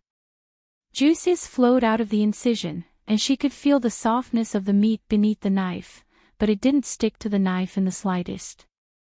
The delectable aroma of meat wafted forth, and her eyes immediately lit up. In her eyes, ironhide bulls were only ordinary ingredients, and higher-level magic beasts were nothing more than 3 meals a day for her. However, this small piece of beef had given her such a strong reaction to food for the first time. There seemed to be a voice in her head that was yelling in a frenzy, "Eat it! Eat it!" Hill picked up a piece of beef with her fork before gracefully placing it into her seductive mouth. Her elegant brows immediately perked up, and her expression also lit up. The delicious sauce on the surface of the beef and the juices flowing out of the incision instantly awakened her taste buds. She chewed lightly, and the juices and condiments in her mouth created an incredible combination of deliciousness. It was as if a thunderbolt fireball had exploded in her mouth before transforming into countless thunderbolt fireballs. The more Hill chewed, the more the aroma exploded. She couldn't help but chew faster and faster. Then, it became an interesting cycle that she couldn't stop. Even when she swallowed the meat into her stomach, the unforgettable aroma still lingered between her lips and teeth. Hill didn't say anything. Instead, she reached out and grabbed the kebab on the plate. She took a bite of the remaining half of the kebab, closed her eyes, and chewed carefully. A blissful and satisfied smile appeared on her face, and it was as if all of her ladylike demeanor was no longer worth maintaining in the face of such delicious food. What an incredible taste! This is the most delicious food I've ever eaten. Even the roast pig from Karpa's restaurant isn't half as delicious as this." After finishing a piece of beef, Hill exclaimed in admiration. He raised his hand and took another bite. This time, the taste of garlic was gone. Instead, it was replaced by a mellow taste of sauce. The taste was slightly heavier. After swallowing, the rich aroma still lingered in his mouth. Then, it attacked the third piece of beef. Miss Hill actually gave such a high evaluation. "Earlier, I said that Ricky's roast lamb is better than Dukas Restaurant's roast lamb, but that's just an ordinary dish from Dukas Restaurant. Roast suckling pig is Dukas Restaurant's signature dish, and it's ranked first on the gourmet cuisine rankings." Gulp, I can't take this anymore. I'm starving to death. Why am I being tortured here when I haven't eaten anything yet? It's over. All 5 of the judges are completely immersed in the kebab. Ricky's roast meat is going to go cold. Another uproar immediately ensued after Miss Hill's evaluation. Her evaluation had completely exceeded everyone's expectations. Dukas Restaurant's roast pig was extremely renowned, and one had to make a reservation 15 days in advance before being able to eat it. Furthermore, the price was exorbitant, and it was not something that the average person could afford. However, the roast pig was the epitome of all high-end restaurants in the Aden Square, yet it had now become nothing more than a foil to Ricky's roast beef kebab. Furthermore, Miss Hill of the Buffett family had just given her evaluation. Ricky's face had paled slightly, and his hands were trembling slightly behind his back as he forced himself to remain calm. Meanwhile, the employees of Ricky's rotisserie were already in a state of complete panic. They clenched their fists nervously with dejected expressions on their faces. They could already sense that a shadow was slowly descending upon them, but there was no way for them to escape from this shadow. Robert had already taken a bite of his third beef kebab, and as soon as it entered his mouth, a hint of elation appeared on his face. The invasively spicy flavor was like a series of tiny fireballs exploding on his taste buds. It was as if a bucket of oil had been poured over a scorching fire, instantly igniting his taste buds. After tasting the delicious garlic and sauce-flavored roast beef, Robert actually wasn't looking forward to the third beef kebab. After all, no matter how delicious a dish was, it would lose its allure after tasting it 3 times. However, this beef kebab had completely upended his expectations. The invigorating spiciness was only the beginning. After igniting his taste buds, the aroma hidden behind the spicy flavor began to reveal its unique allure. In contrast to the unbearable spiciness of normal chili peppers, the spiciness contained within this beef kebab wasn't unbearable. Instead, what was even more pronounced was the aroma that began to emerge from the beef kebab. His taste buds had already been stimulated by the first 2 beef kebab, and in that instant, the aroma was brought to a peak. The scorching spiciness flowed down his throat, and his entire stomach seemed to have warmed up. It was so comfortable that he couldn't help but exclaim in admiration. "These 3 beef kebab have brought me 3 types of pleasant surprises. The garlic-flavored beef is delicious and refreshing, the sauce-flavored beef is rich and fragrant, and the spicy-flavored beef is extremely spicy. Each of the 3 kebab flavors is very unique. They're all roast beef kebab, but they're all completely different experiences, and each of them is an extreme culinary experience." Robert put down the skewer in his hand, and sighed with emotion. His gaze fell upon Meg, and there was a hint of gratification and admiration in his eyes. A person like him could only be described as a genius. He'd created a completely revolutionary roast beef kebab, yet he'd presented an impeccable answer sheet. Furthermore, the order in which he'd chosen the 3 kebab was also a display of his wisdom. If he'd placed the spicy kebab first, then the other 2 kebab flavors would have definitely been overshadowed. Phew! The other 4 judges put down the skewers in their hands almost in unison, and all of them heaved sighs of contentment. Hill stuck out her tongue in an adorable manner, and it was quite rare for her to be so adorable. However, she quickly covered her mouth with her hand. I don't even know what words I can use to describe this delicacy. I've never been touched by this delicious kebab before in my life. Once I get home and calm down, I'll be sure to reflect on this feeling and share it with everyone, the professor said with a slightly wishful sigh. I'm ashamed of myself, Charles said with a hint of defeat on his face. The entire venue fell completely silent. There seemed to be no suspense in the outcome, but everyone still wanted to hear the final result from the judges.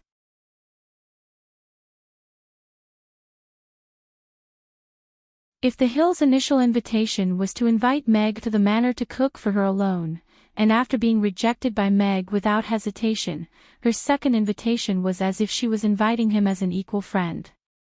To be treated like this by the young leader of the Buffett family, Meg really was quite impressive. The Buffett Manor wasn't a place that just anyone could enter and leave. As one of the wealthiest families on the entire Norland continent, even the slightest bit of money that slipped through their fingers was enough to drive anyone crazy. Ricky's face turned a shade paler, and he resisted the urge to speak. Is there any suspense to this question? This roast beef kebab has completely overturned all of my expectations of roast meat. Such delicious roast meat has never appeared on the Norland continent, and it most likely won't appear in the future either. As such, I choose the roast beef kebab. Febit spoke in a loud voice, and a complex expression appeared on his face. He had completely overturned all of his expectations today, but even as picky as he was, he really couldn't find any fault with such a perfect roast beef kebab. If he really wanted to find fault with it, then the only thing he could think of was that there were only 3 cubes of beef on the kebab. There simply wasn't enough. Ricky's expression changed again, and he turned to the remaining 3 judges with a pale face. The employees of Ricky's rotisserie were also in a complete panic. Was the worst thing that they wanted to happen going to happen? What were they supposed to do now? All of the spectators were also looking at the remaining 3 judges. As long as one of them voted for Meg, then Meg would win this contest. Flavor, texture, heat control. Mr. Mac's roast beef kebab is superior in all aspects. It's both delicious and innovative, so I choose the roast beef kebab. Robert turned to Ricky with a forlorn expression.